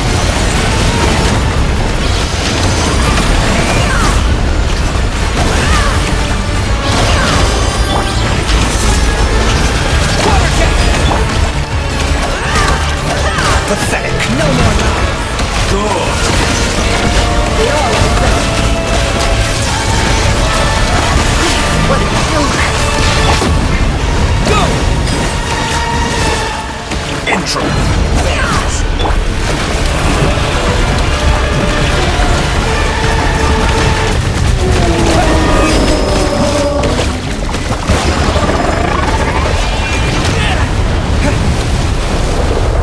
Be annihilated, that which cannot stand against me. Did all the long... What's this supposed to be? A knockoff version of the space Columbina got trapped in?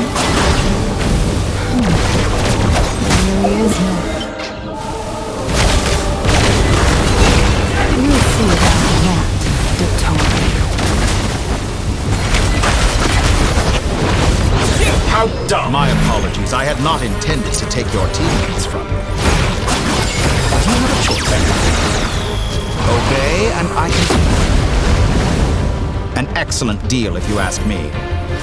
Won't you consider it?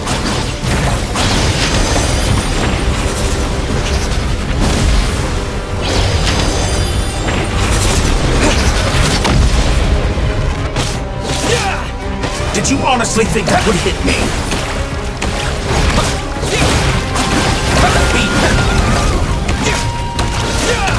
Foul!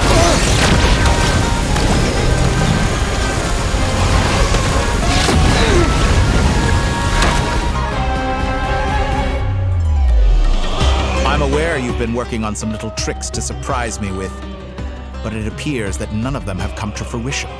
My guess would be that you're trying to bring Columbina back. But then, where is Centrone? Or are you trying to buy time for her? I always found their friendship to be a curious phenomenon. Two highly incongruent personalities, and yet they share a deep connection. Speaking of Columbina, I once saw her as like a younger sister. We got along quite amicably while she was with the VIII. But then one day she suddenly decided she would refuse to take part in any further experiments. To this day, I truly don't understand what I could have done to upset her so much. It's such a pity. I could have had a sister, a family. But alas, she grew to dislike me. You're not fit to be family to her. That I can't deny. So many people, all obsessed with playing out the same tired old dramas. This world is rotten to the core. And then there's you. You had every opportunity to reach the right conclusion. The thought of killing you off like this? But I maintain that I approached you in good faith, so I will offer you another chance. Will you work with me? You have until I count to 10 to make your choice. 1, 2, 3. Not in a million years.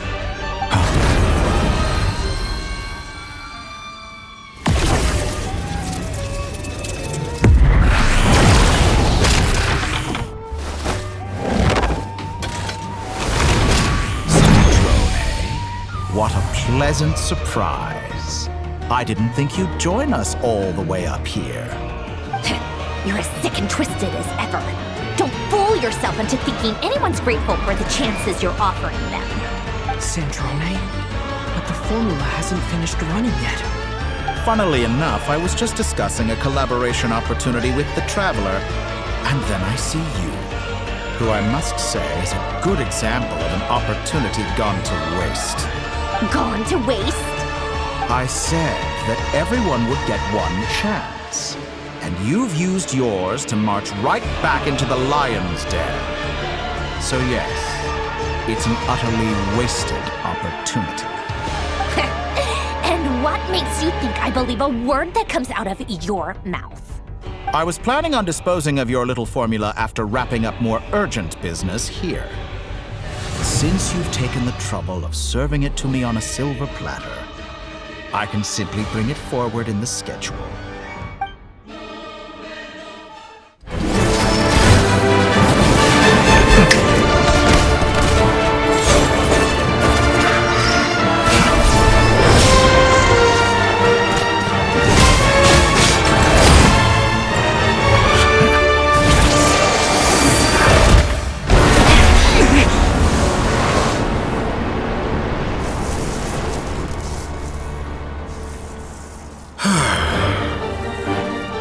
Is this your life's work? This piece of trash?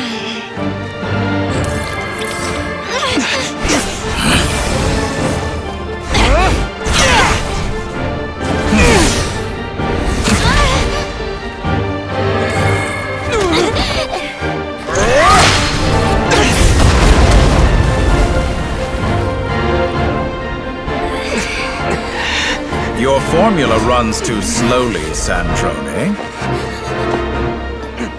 You put your hope for success on others instead of fighting dirty. That is why you have failed. Now, whom should I slay first? Any volunteers? No one? How nice of you to leave the decision to me.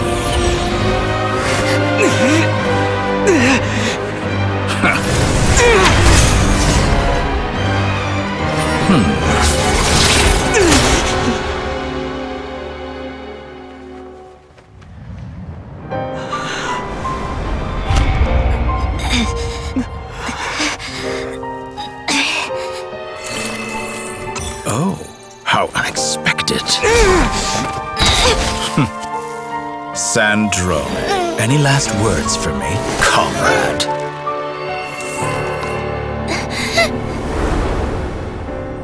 Is there anything you wish for? Not really. But I've always known what I don't want. Go to hell, Dottore.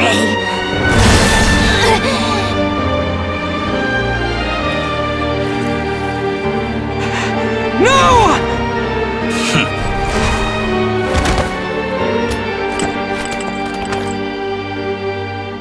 And now, you have failed.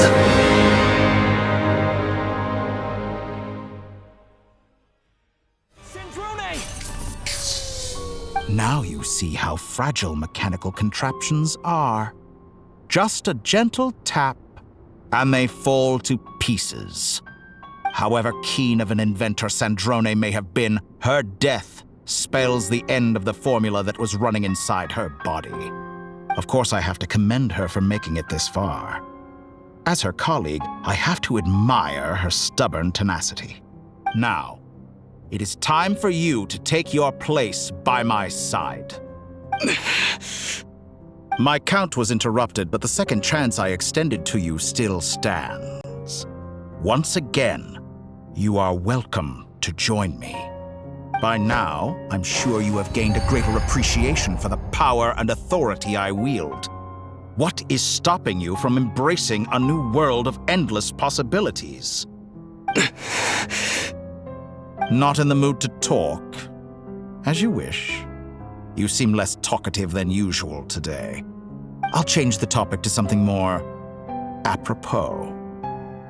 Sandrone was always like this, never trusting anyone, always so reluctant to share her research with them. Objectively speaking, she had her strengths.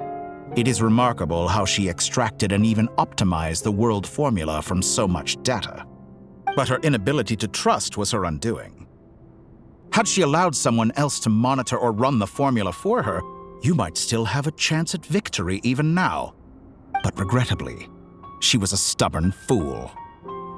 As much as it pains me, she had to go. Dottore, maybe this is news to you, but people can change. Columbina surprised you when she escaped. And I think Sandrone would surprise you too. Change? You can twist the truth however you want, but I see it clear as day. You're the one who can't trust other people. Is that how you see me? By this point, what can you hope to do about it? It is pointless to fight on. You've already lost. Wrong. You can't win this, Dottore.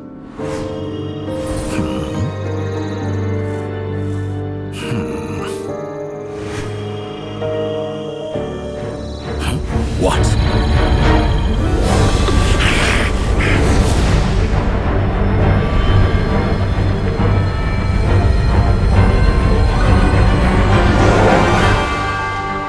My formula can get us 90% of the way. It will connect you to Columbina. Then, I will bring the formula's output to the Traveler's side. For the last 10%, do whatever it takes. Just bring the moon down.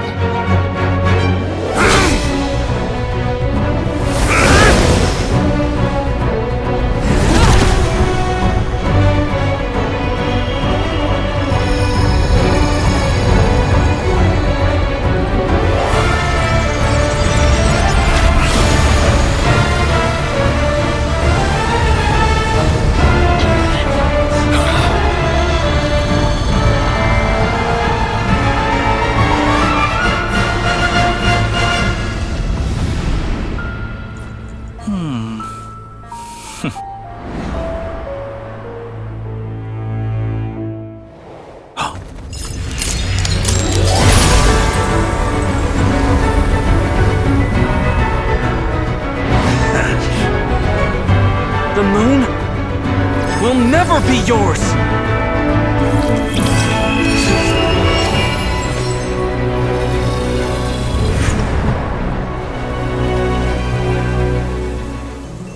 I turn my body into moonlight and pour it over Nodcry.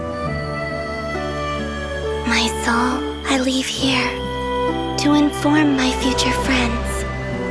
Lastly, I will hide the Trilune Authority within the Frost Moon. And when my body, soul, and authority are reunited, finally... Columbina!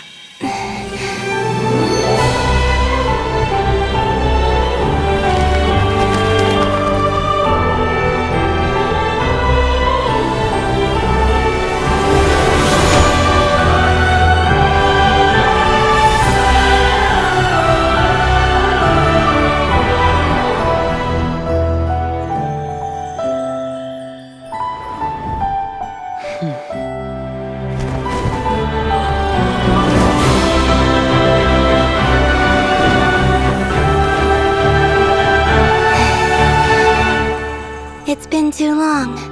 I'm back.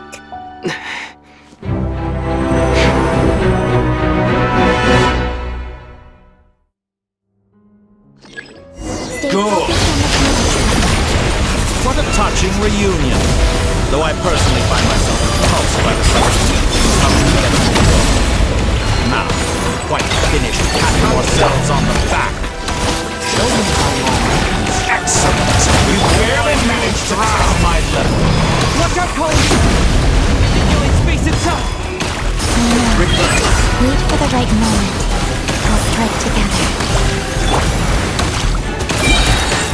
Moon's remnants fall!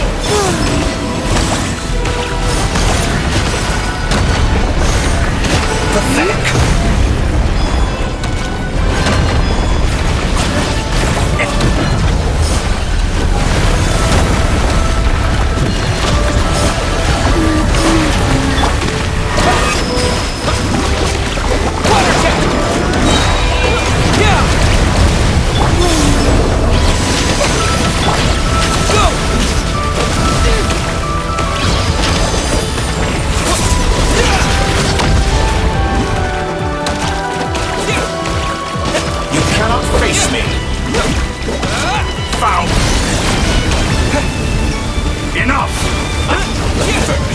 Like an ant in my palm.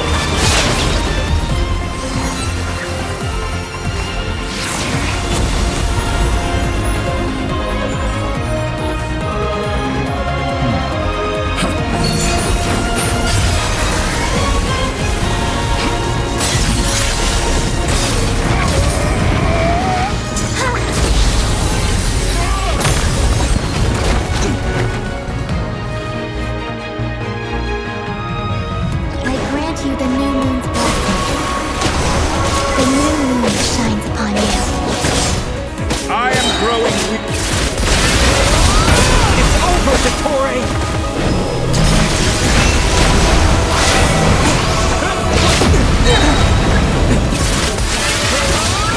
Time to pay for your heinous crimes! No longer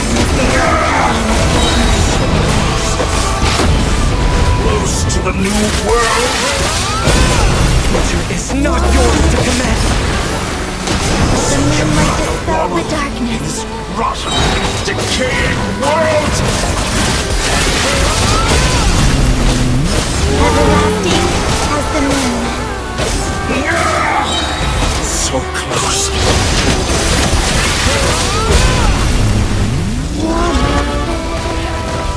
Such a rather wallow in this rotten, decaying world!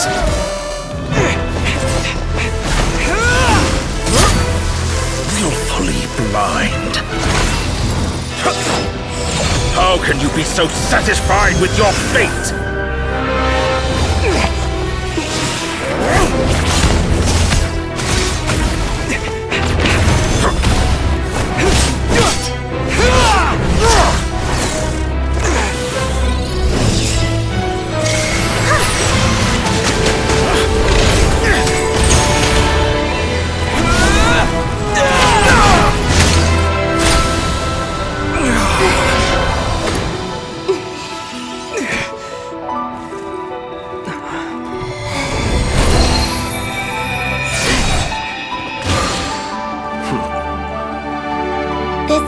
Was never about fate. It's about friends, family, and the home you stole from them. So dull. Only the weak rely on each other for comfort. You shall see. Once I transcend fate, you will be nothing but father of my grand experiment! That will never happen.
No, you're doing it wrong.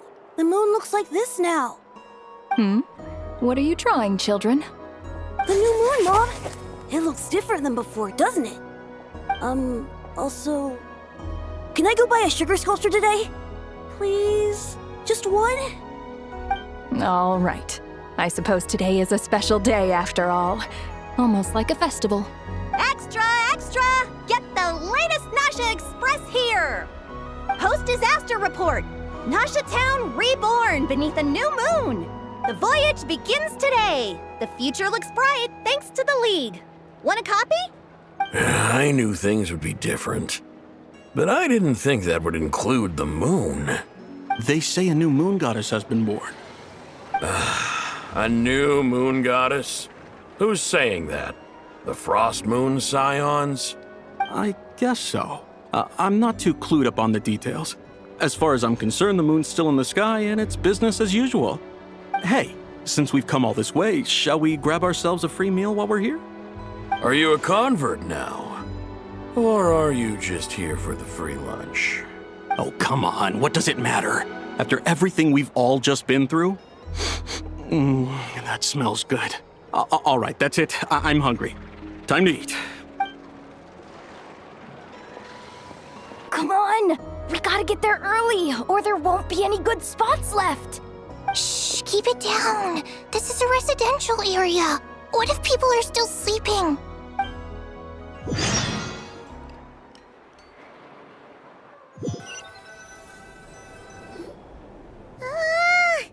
Why is it so noisy outside?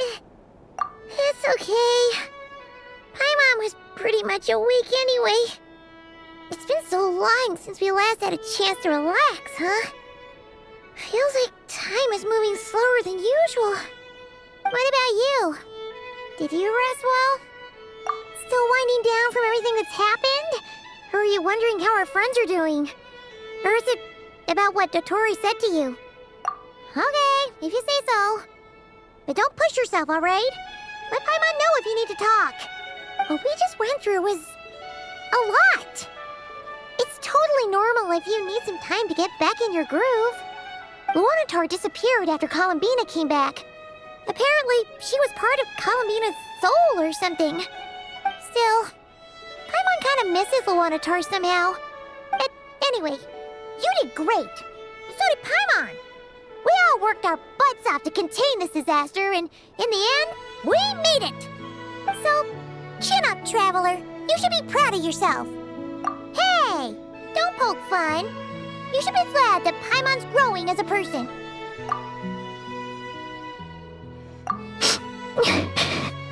Paimon didn't think you'd mention it.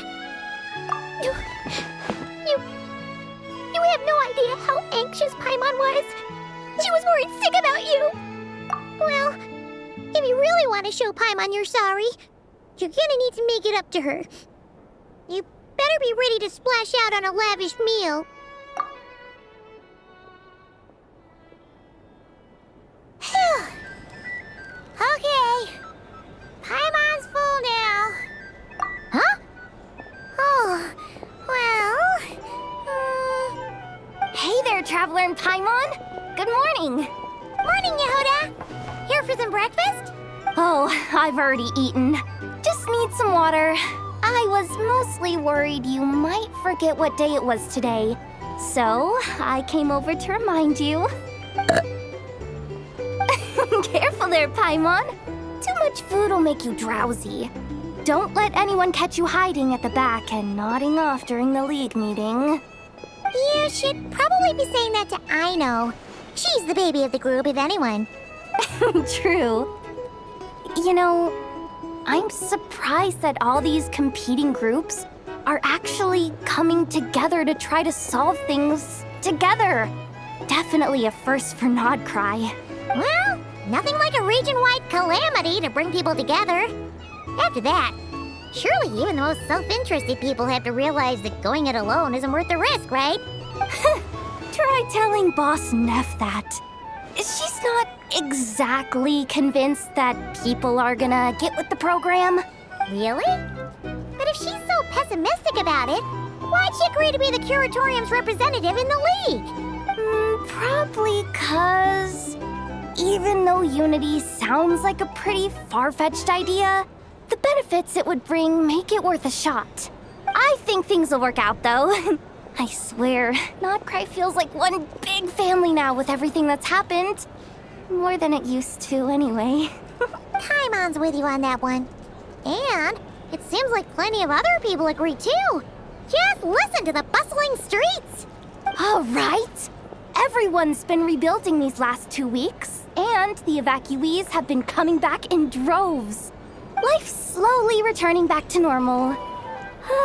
Which means my workload's probably gonna shoot back up. Were you about to head out? There's still some time before the ceremony begins, you know. Yeah, we were gonna take a stroll around the square and say hi to some friends first. Sounds good. See you later then.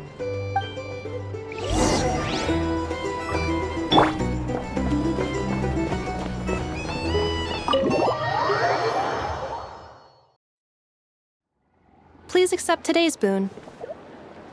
Have a nice day. Are Paimon's eyes deceiving her? Or is that Inefa handing out food for the Frost Moon Scions? Hello there. Would you like a feast of the moon along with some snacks of the day? So, what's new, Inefa? It was only a few days ago when we last saw you, but it looks like you've joined the Frost Moon Scions in that time. And I know too? What are you talking about, Paimon? We're just here to help. Duh. In the wake of the disaster, it's all hands on deck. We responded to Lama's request for support. At times like these, the smallest good deed can inspire others and help them through the hard days ahead. And we're using eggs and heating tubes to make that a reality. In true Krumkake Craft Shop style! Inefa! Did you hear that? The Traveler said I did good. The Traveler! That's because it's true, I know. Proposal. If you can resist eating today's dessert, I will provide you with compliments, too. No way! Well, that proposal got shot down quickly. I need something to get me through the hard times too, you know. Mom! Yes, dear. Go right ahead. Excuse me. Could I take a photo with the robot lady? She helped us get safely out of Notcry, and she helped us get back home too. She's the best. Of course she is. And since I'm the whiz kid who built her, that makes me even better than best, right? But you stole my snacks though. Oops. Shall we move to the open space near the center? The view there is better. Thank you. Aren't you the better pick for this job, Flint? You underestimate yourself yet again, Master Ilua. Not at all. I rarely come by Nasha Town. I don't know any of the big shots here. All in good time. Socializing is a step-by-step journey. But you're much further ahead on that road, aren't you? You're not seeing the full picture. You know the truth now. My friends do not understand my habits. There is no question about it. The Lightkeepers need a representative in the League. Someone who is upright, cares about other people, and can realize their self-worth through group action. You say it like you wouldn't make the cut. I am most flattered that you think I would. Sigh a little less, Master Ilua, and have more faith in yourself. All the Lightkeepers agree that you're a very promising young man. That is precisely why Starshina and Nikita felt safe delegating such important work to you. I'm sure we all also agree that we would sooner die of dehydration than manage to wrangle anything out of you in a discussion. My apologies. I am not in the habit of bringing water with me when I go out. Whatever. I'll take the job. By the way, who else is part of this? Oh, it's quite the who's who of Notcry. There's the Moon Chanter of the Frost Moon Scions, the boss of the Curatorium of Secrets, a representative of the Voynich Guild, and even someone from the adorable Krumkake Craft Shop. I'm sure you will find speaking with them to be a genuine pleasure. If you say so. I've never done this work before, so I'm honestly a little scared of making mistakes. But I'll do it. Not only is it our duty as Lightkeepers, but because I want to make Nodcry a more welcoming place. An admirable attitude to take. The beacons are lit, Itlua. We're but one step away from breaking through the blizzard. We have the chance to band together and build our shared homeland into an Elysium. This is unprecedented for Nodcry. An opportunity not to be missed. Yeah, you're right. I'll do my best. Quite a few familiar faces have arrived. Let's go, shall we?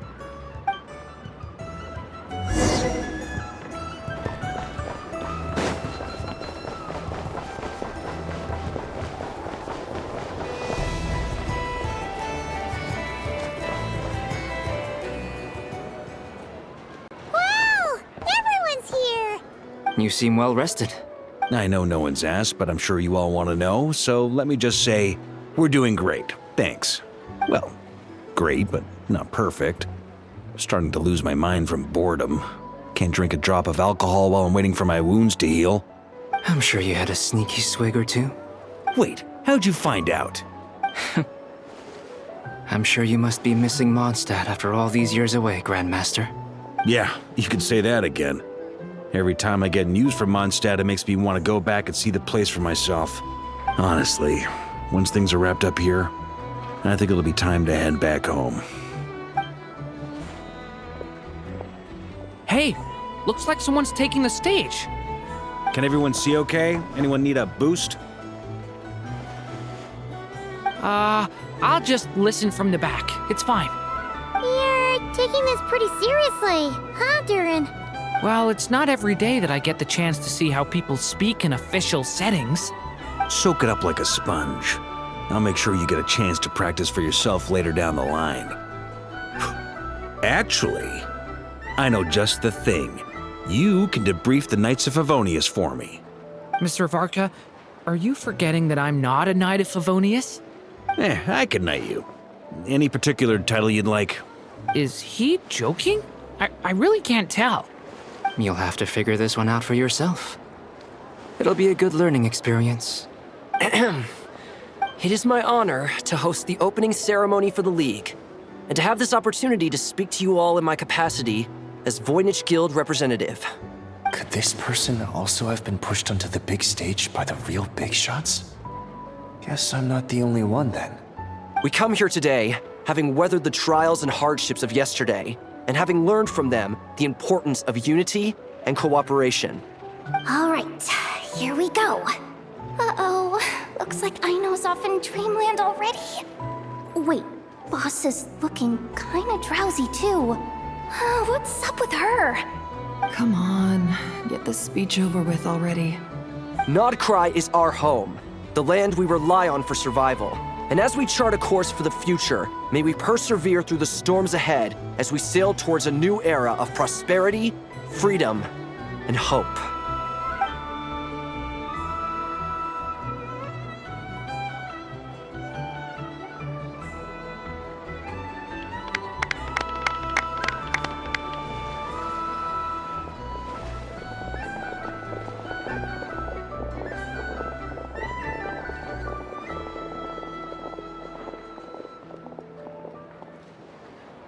Looks like we'll have more opportunities to travel in the future.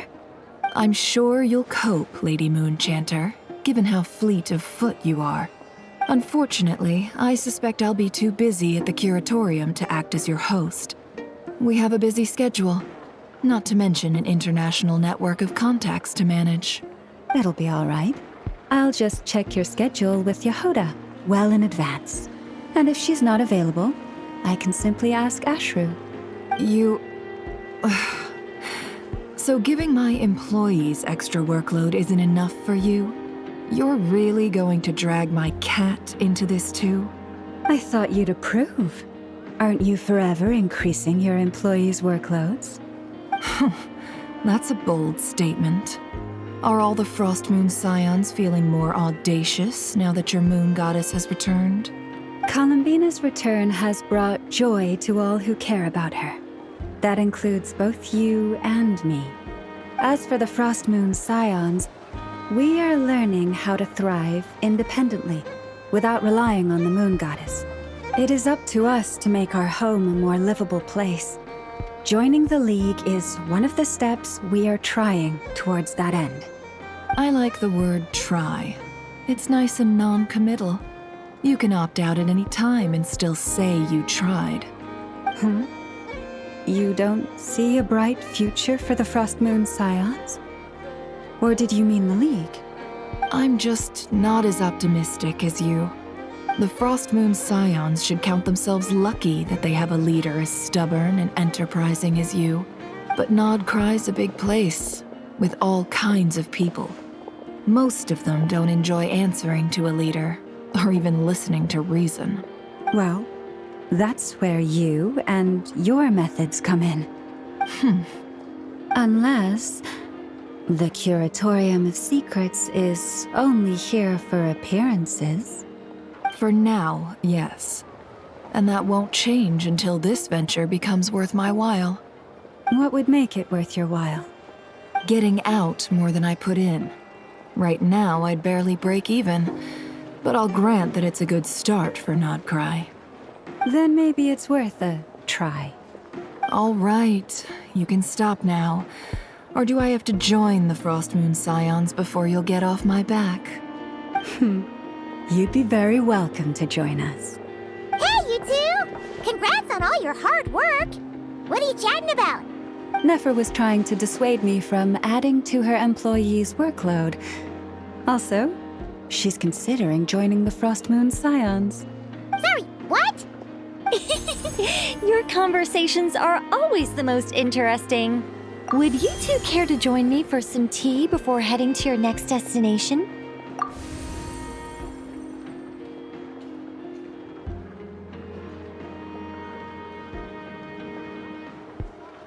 Nicole? Wait, where are you? Aren't you gonna show up today? Sadly not. I'm otherwise occupied right now. I'm sorry, Paimon. I can hear how disappointed you are. If it's any consolation, let me say that how things appear on the surface is a far cry from what they are at their core. Perhaps you'll feel better if you focus on the fact you have a special line of communication with the great mage herself. Okay? Has something happened? No, or not yet, anyway. Well, that's not ominous at all. Not for the time being. Just think of this as a general check-in to make sure this communication system is still running smoothly. Besides, it's good to chat once in a while if we want to maintain our friendship. You could have just said so. Haven't got all worked up for nothing. Still, the best friendships are built through face-to-face interaction, you know. It's never gonna stop being weird having tea with you when you're not there and just talking to thin air. All right, fair point. I'll bear that in mind for next time. Yeah. Any update on that crisis at the world's borders? Alice just informed me that they had their work cut out for them. And now everyone's thoroughly exhausted. But they did finally get things back under control. Still, we can't let our guard down yet. The disruption caused by this disaster has made Teyvat easier to detect from the outside universe.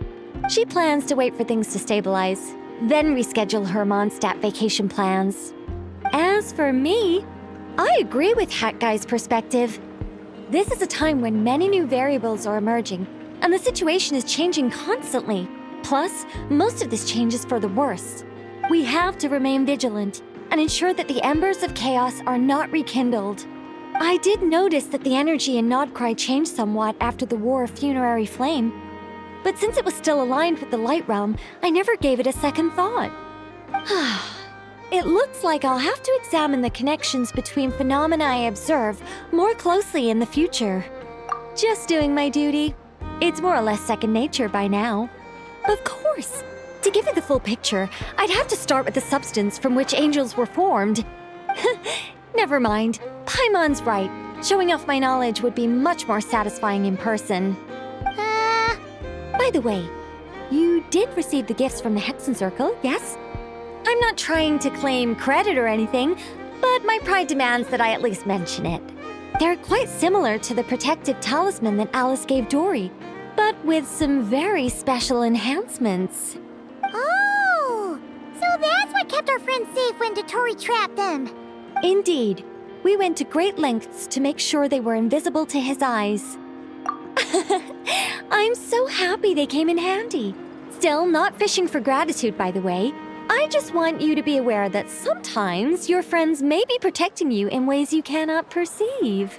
Anyway, I'll contact you if anything else crops up. If not, you know what they say, no news is good news. Oh, my angelic instincts are tingling. They say you should head to the docks next. Your friends are about to board their ship home.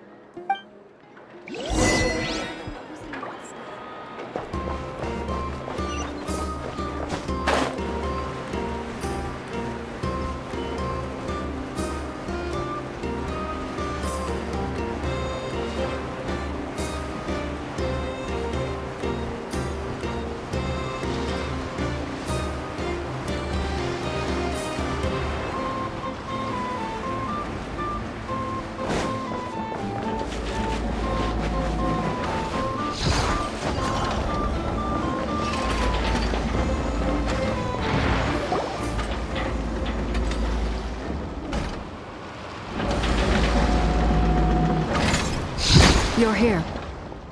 You're here too, Hat Guy. Are you heading back together? No, I'm bound for Sumeru, and she for Fontaine. We just happened to cross paths at the harbor. Everything seems fine. Sandrone may have an abominable temper, but she's always been very responsible with important calculations, and things entrusted to her by valued friends. You always speak as if you know us inside out, Mr. Hat Guy. Maybe I'm just a good judge of character. I certainly hope that's all there is to it. Regardless, you have been a significant help in this matter. For that, you have my gratitude. I didn't do anything special. Sandrone's the one who completed a seemingly impossible formula and turned the tide of the entire battle, even giving her life in the process. She's the one we should be thanking. Even we were unaware that Sandrone had hidden the real formula inside Polonia's body. She managed to fool Dottore into thinking the formula was running in her system by installing an identical-looking decoy within her. She probably realized that she didn't have the strength to stop Dottore. But this way, she could at least get him to lower his guard. She always worked like that. Always had a backup plan. Well, that's why I'm traveling to Fontaine. She made a request of me long ago, and the time has come to fulfill it. Think of it as her will. She said that should she ever fail in a mission, she'd like me to deliver her core and Polonia's to the Fontaine Research Institute. She also mentioned that she had made arrangements for people there to set her affairs in order. Some of her personal effects, such as her notes, were left to me. I've decided to take them back to the House of the Hearth, for safekeeping primarily, but also as mementos, I suppose. However, there is one book among them that I'd like to leave in your care. I'll have someone deliver it to your residence at the flagship at a later date. No, I was specifically warned not to tell her. This is her last wish, and I will abide by it. I can only hope so, but none of us here can know for certain. I bade farewell to Columbina earlier today. As promised, she turned the iridescent moon's marrow over to me. She spent a long time with Sandrone's body, saying her goodbyes. Oh, is she all right?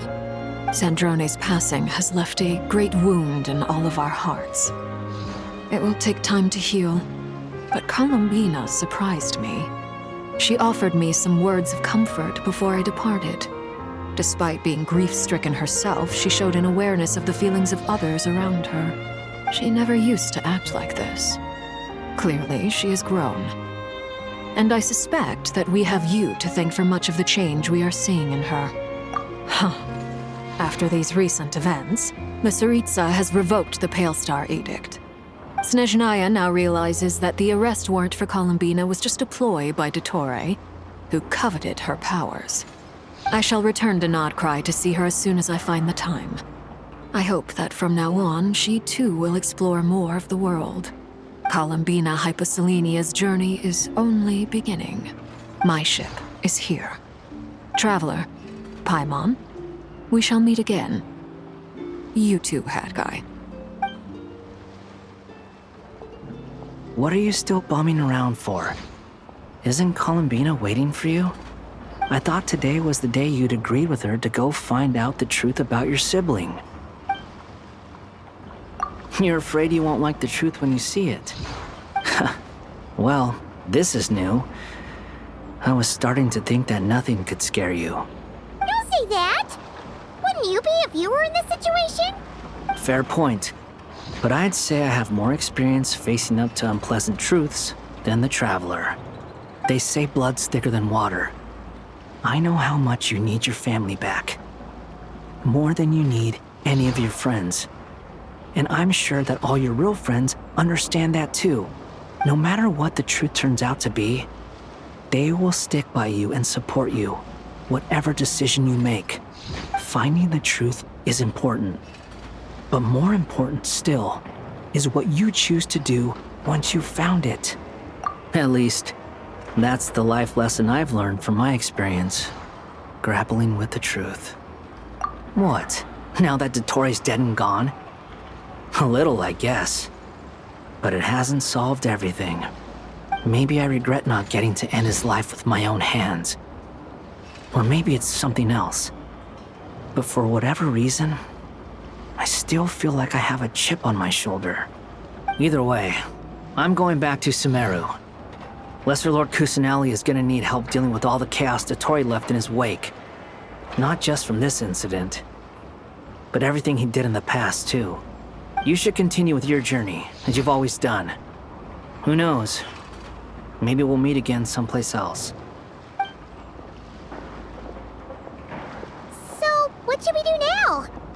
If you want to explore a bit more to steady those nerves, Paimon's game! After all, when Columbina said she knew where your ship was hidden, Paimon promised to give you two some alone time with the truth. It hasn't been all that long since we were last apart, sure, but with Columbina there, Paimon's sure things will be just dandy. Ain't no biggie. Paimon might be all about that food and fun, but she knows how to do right by people.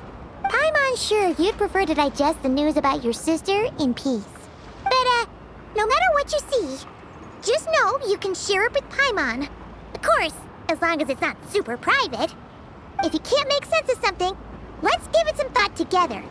And even if we both can't figure it out, Paimon can at least treat you to a nice meal. Glad to hear it. Feel better now? Alrighty. Next up, time to meet with Columbina.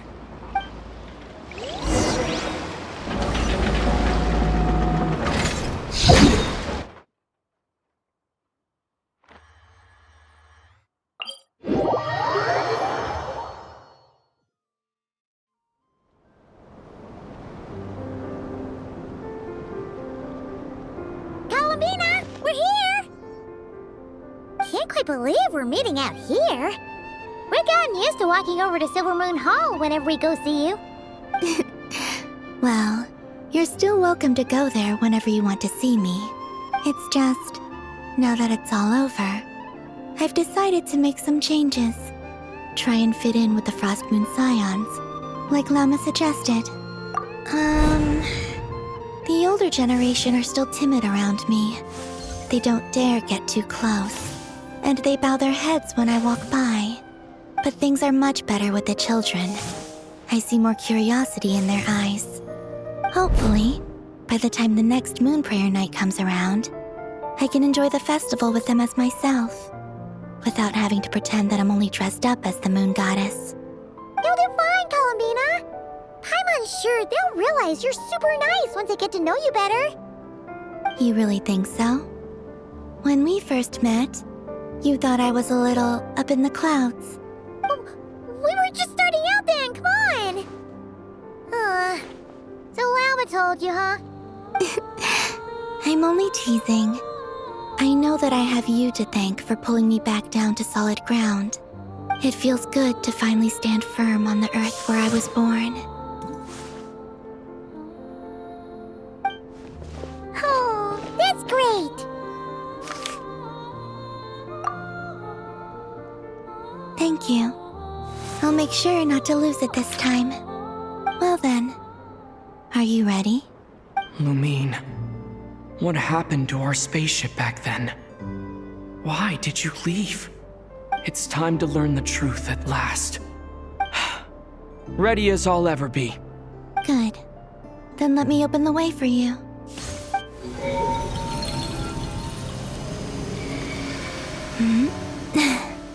Where does this lead? To our shared destination. Huh? Do you remember me telling you about my missing prologue back when we just met? I said that my story began on the moon.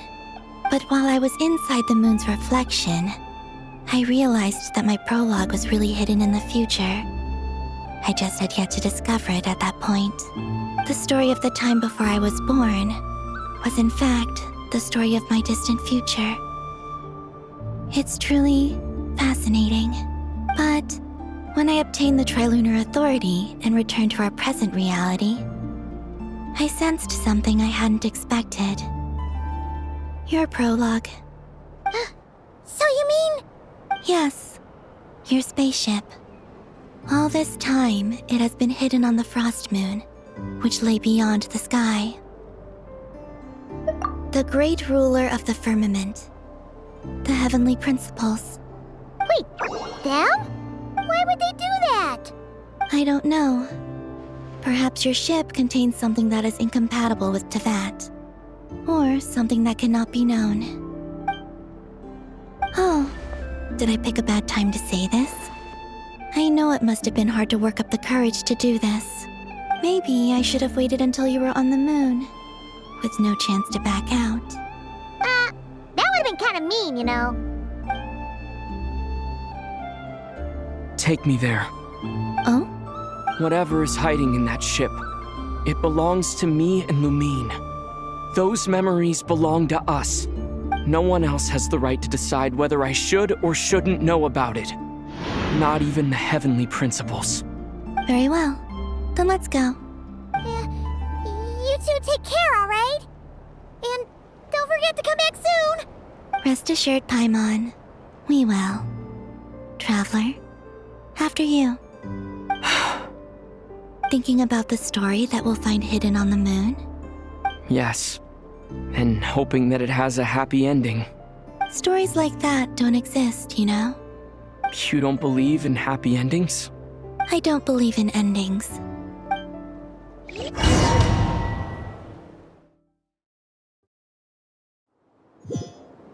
Where am I? This is the pathway I built between Teyvat and the Frost Moon. The moon is very far away from us, so it could be a long journey.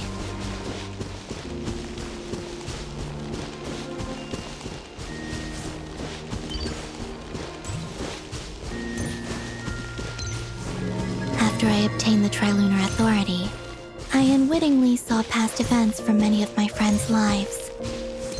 One was Lauma. She was so young when they chose her to be the Moon Chanter. From then on, the Frost Moon Scions looked to her to bring messages from their goddess. But, for better or worse, I had left Hisi Island before she was ever born. It was not until much, much later that she met me. I think it's for the best. Because of the way things turned out, you had the opportunity to become friends. You're right. In that sense, I think we were both very lucky.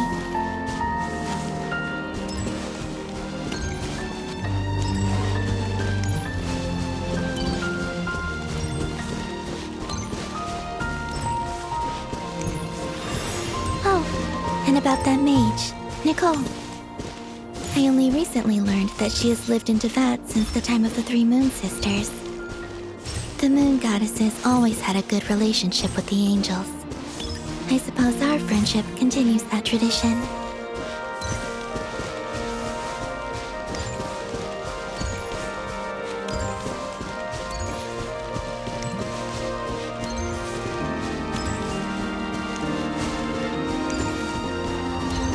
then, there's Sandrone. I never knew that much about her, beyond the fact that she was created by someone called the Lord Artificer. She, too, suffered for a long time before joining the VIII.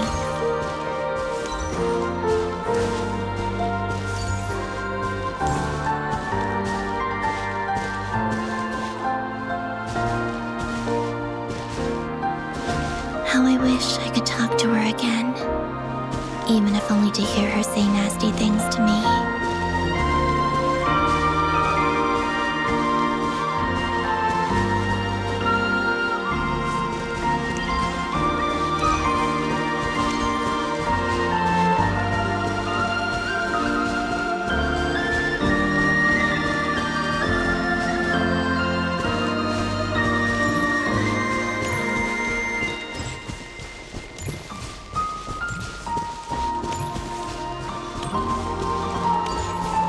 Also, I saw your siblings' story.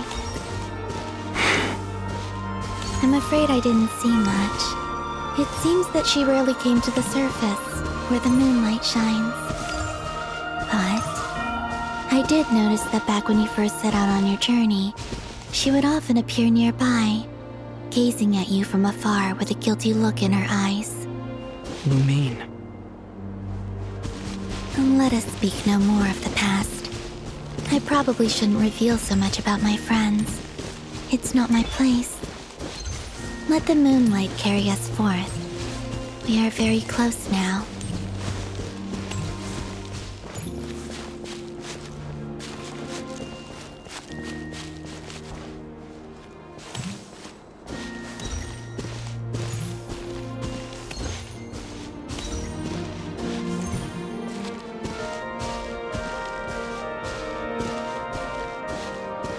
After this, I'd like to bring some kuhenki to the moon as well. If they're willing, of course.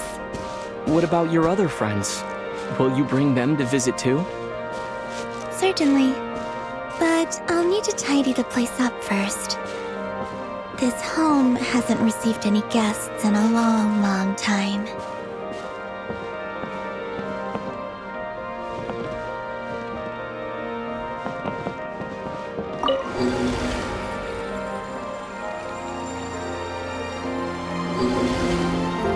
I remember writing something similar with you on Moon Prayer Night. I believe it was called... Dotoko's Whirligig. Yes, that was it.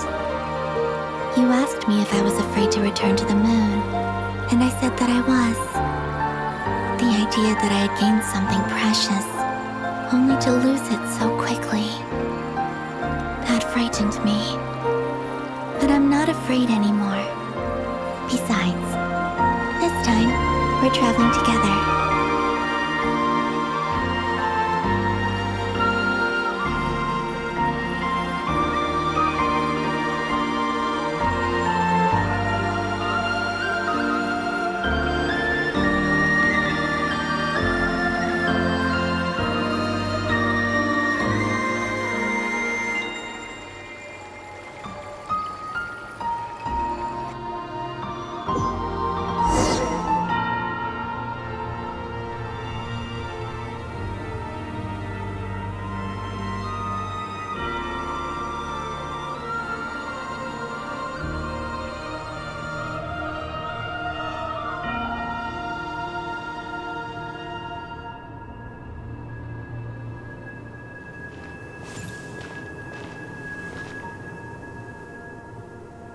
We're here.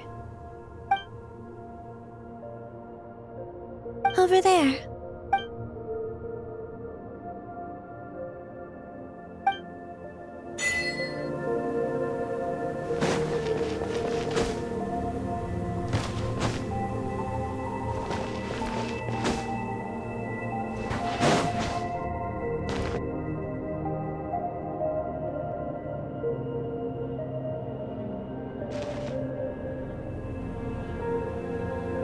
Our spaceship. It's huge. I suppose that the moon is the only place one could hide it. It'll be all right. Huh? The way you feel in this moment, I went through it too, on Moon Prayer Night. The door was right in front of me, but I struggled to find the courage to step through. Solitude for me once meant living a life in which even I was absent. Before I met you, that was the only life I knew. But that night, solitude meant throwing away the life I had gained after meeting all of you. Columbina. Go. Retrieve the part of your life that was once lost.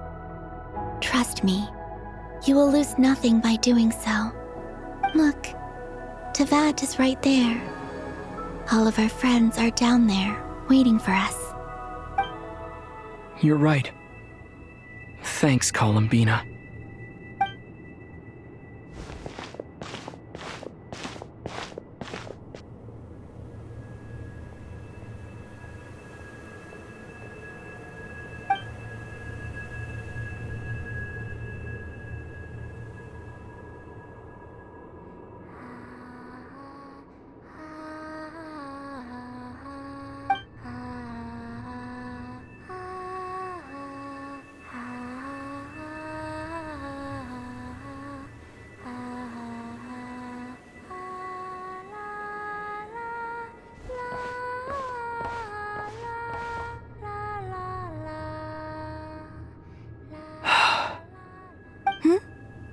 Finished? Yeah. Why did you take your eye mask off? Well, since my return, I've decided to take more opportunities to see the world with my own eyes. Besides, I've always wondered how Teyvat looks from the moon. And what do you think? It's beautiful. I could spend a whole day here just gazing at it. What about you?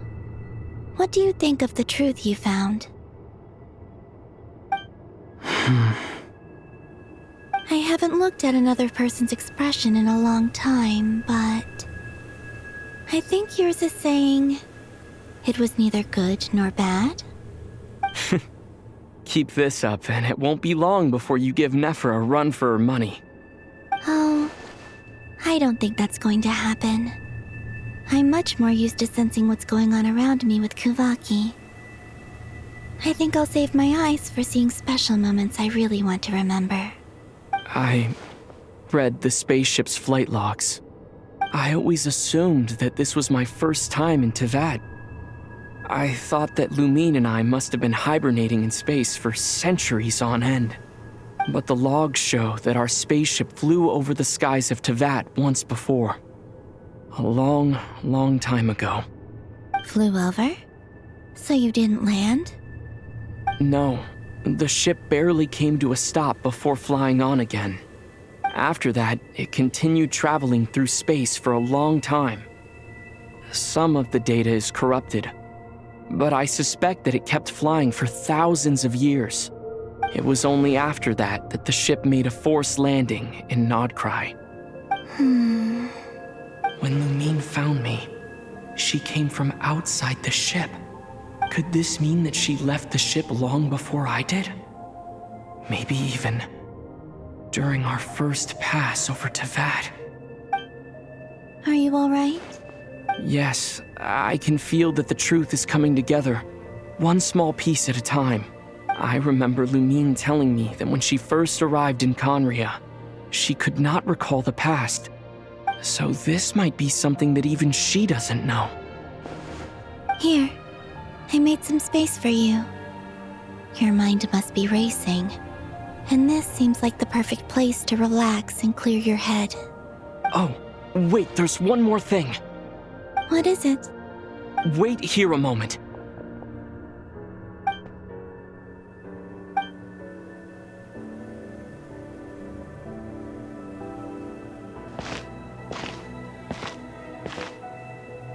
Hey, Columbina.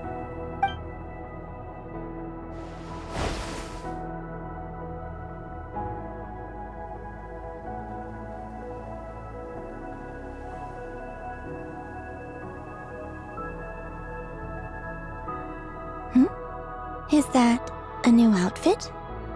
An old one, technically. It's been in a cabinet inside the ship this whole time. It's a matching pair with Lumine's. She always liked this set more. Huh. I don't think there's a huge difference. Really? Yes, it's still the same you. You're the same person, no matter what clothes you wear. Only Columbina would make an observation like that.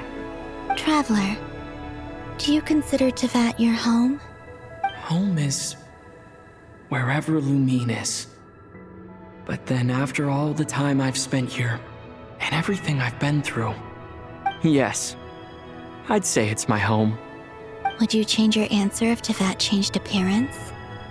I mean, if the truth about Tevat turned out to be different than what you thought. I don't know, but I don't think so. The truth is not what matters most to me about Tevat. When I was first born, I longed for a home. And when you get something before you're mature enough to understand the world, you just take it at face value. I thought that a home was a transaction. You give me what I want, and I'll do the same for you. But you and your friends taught me what a true home should look like. You never asked for anything, yet you gave so generously to me. That's because your friendship matters to us. It was worth it. In the past, I thought that my birth in Nodcry must have been a mistake.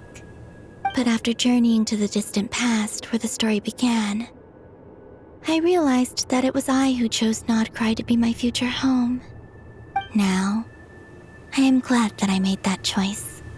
I'm sure your friends are just as glad. In fact, I intend to make the same choice today as I did back then. What do you mean? Well, I've given the Eternal Moon's Marrow to Lauma, and the Iridescent Moon's Marrow to Arlecchino. And now, I shall return my Kuvagi to Nodcry again, that it may continue to protect my chosen home. Wait, but what about your body?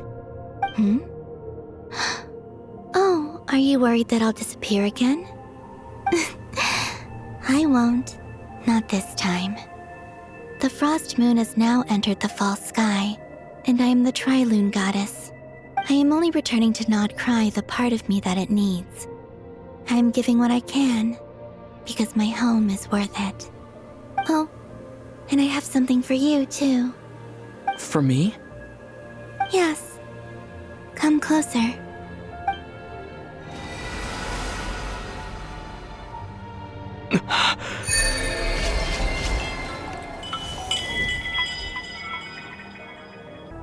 What was that? I lifted some of the restrictions this world placed on you. I trust this will help in your future adventures. My power. It feels like it's grown. I can use the elements more freely now. Thank you. This will be a great help. You're welcome. I see you as family, and after everything you've done for me, In fact, no. It's not because I owe you. It's because you're worth it. Here, this flower is for you.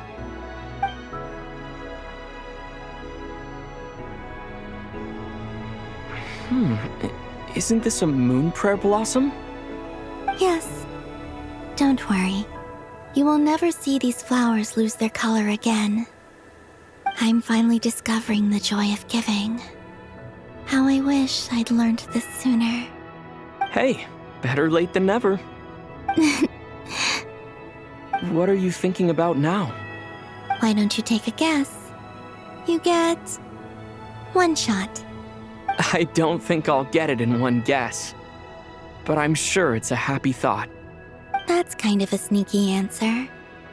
I can't say you got it wrong. Down into that, the moon seems so far away. I felt it might always lie beyond my reach. But on the moon, everything feels so close by. The haze that once enshrouded the skies has finally been dispersed. I feel like a traveler on a winter's night, starting a new chapter in my tale by the warmth of a bonfire. I don't have a lot of luggage, but I do have a lot of hope for the future. Well, what's next? Next, to start with, I want to stay here just a little longer. After that, let's return home and continue our journey.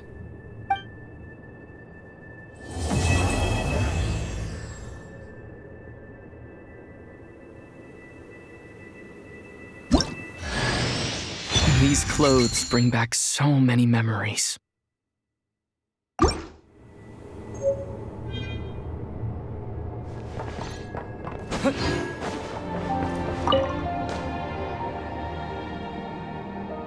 The journey goes on, for you and for me. Like I said, this is not the end. I don't believe there has to be an ending. Oh, is that your next destination? Most people would probably tell you to pack some warm clothes. But I experience things differently than most people, so I can't know how cold it is. In fact, it is home to quite a wondrous heat source. I think they call it Kreshnik's torch. Every city in Snezhnaya is built around one of those. I sensed the energy it gave off as I was passing by on a railway train. It felt grand and distant. I also recommend the Korolievsky troupe in Snezhnograd. They give performances quite regularly, and entry was free for harbingers. I liked them a lot. Ice cold and sharp. Crystal clear in some ways, yet profoundly unfathomable in others. Like the thick layer of ice on top of a frozen lake. That's just the impression that Tsaritsa gives me. I was never able to glimpse what truly lies beneath that icy exterior. In fact, I don't think the people of Snezhnaya even know what kind of power their god wields. Maybe that's because the Tsaritsa herself has never acknowledged, nor accepted that power. There's Regrator, the Rooster, and the Jester. Between them, they control a lot of what happens in Snezhnaya, but I could never wrap my head around how exactly power is split between them. I just know they are each responsible for many specific domains.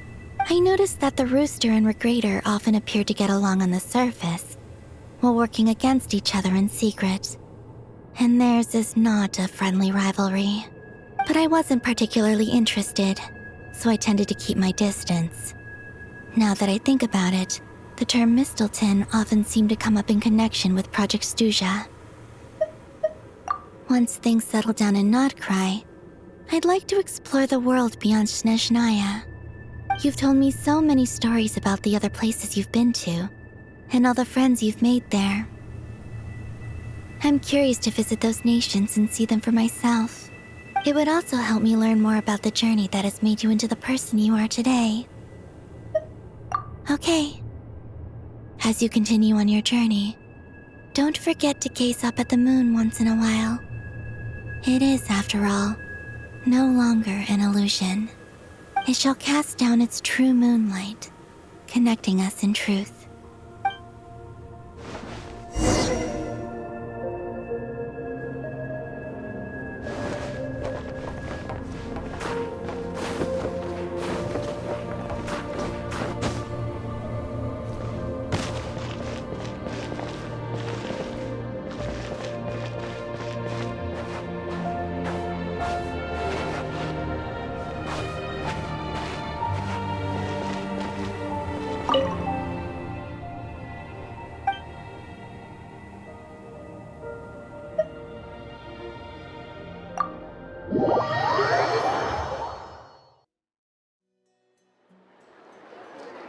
To Jean, acting Grand Master of the Knights of Favonius. This preamble is such a pain to write. It's probably high time we got rid of this acting business. I trust that Dern has updated you all on recent events. Hope we didn't worry you too much. The good news is, we managed to come together and put a stop to the Doctor's evil schemes. With that, I think it's safe to say that Notcry is finally out of the woods. As for the Fatui, not counting the Damselet, aka the Moon Goddess, who has left their organization, we found ourselves allied in this instance with both the Knave and Marionette. May she rest in peace. As ever, we find ourselves better off for making friends rather than enemies. But until we can ascertain the Tsaritsa's true intentions, the future remains uncertain. In a short while... Wait. How am I meant to surprise everyone if I tell them in a letter that I'm heading home? Well, that would be a huge waste. Okay, got it. I will begin sending the expeditionary team back home in waves. I'm sure they'll be able to answer any questions you still have. I hope they won't gloss over the details of my many heroic deeds. But if they do, I'm sure it'll be because they're just too exhausted from the long journey. I think of Mondstadt daily. Please give everyone my best regards. P.S. The honorary knight went above and beyond this time. Are there any other honors we can give him? I'll leave it with you. P.P.S. Please be extra nice to Klee for the foreseeable future. I cashed in on the last favor that the Hexen Circle owed us, so we need to earn some more goodwill. If there's any serious problems, feel free to stick me in solitary confinement when I get back. I'll do the time for her. Whew. And that, as they say, is all she wrote. End of an era. And with the moon shining down brighter than ever, I think everyone is going to sleep well tonight.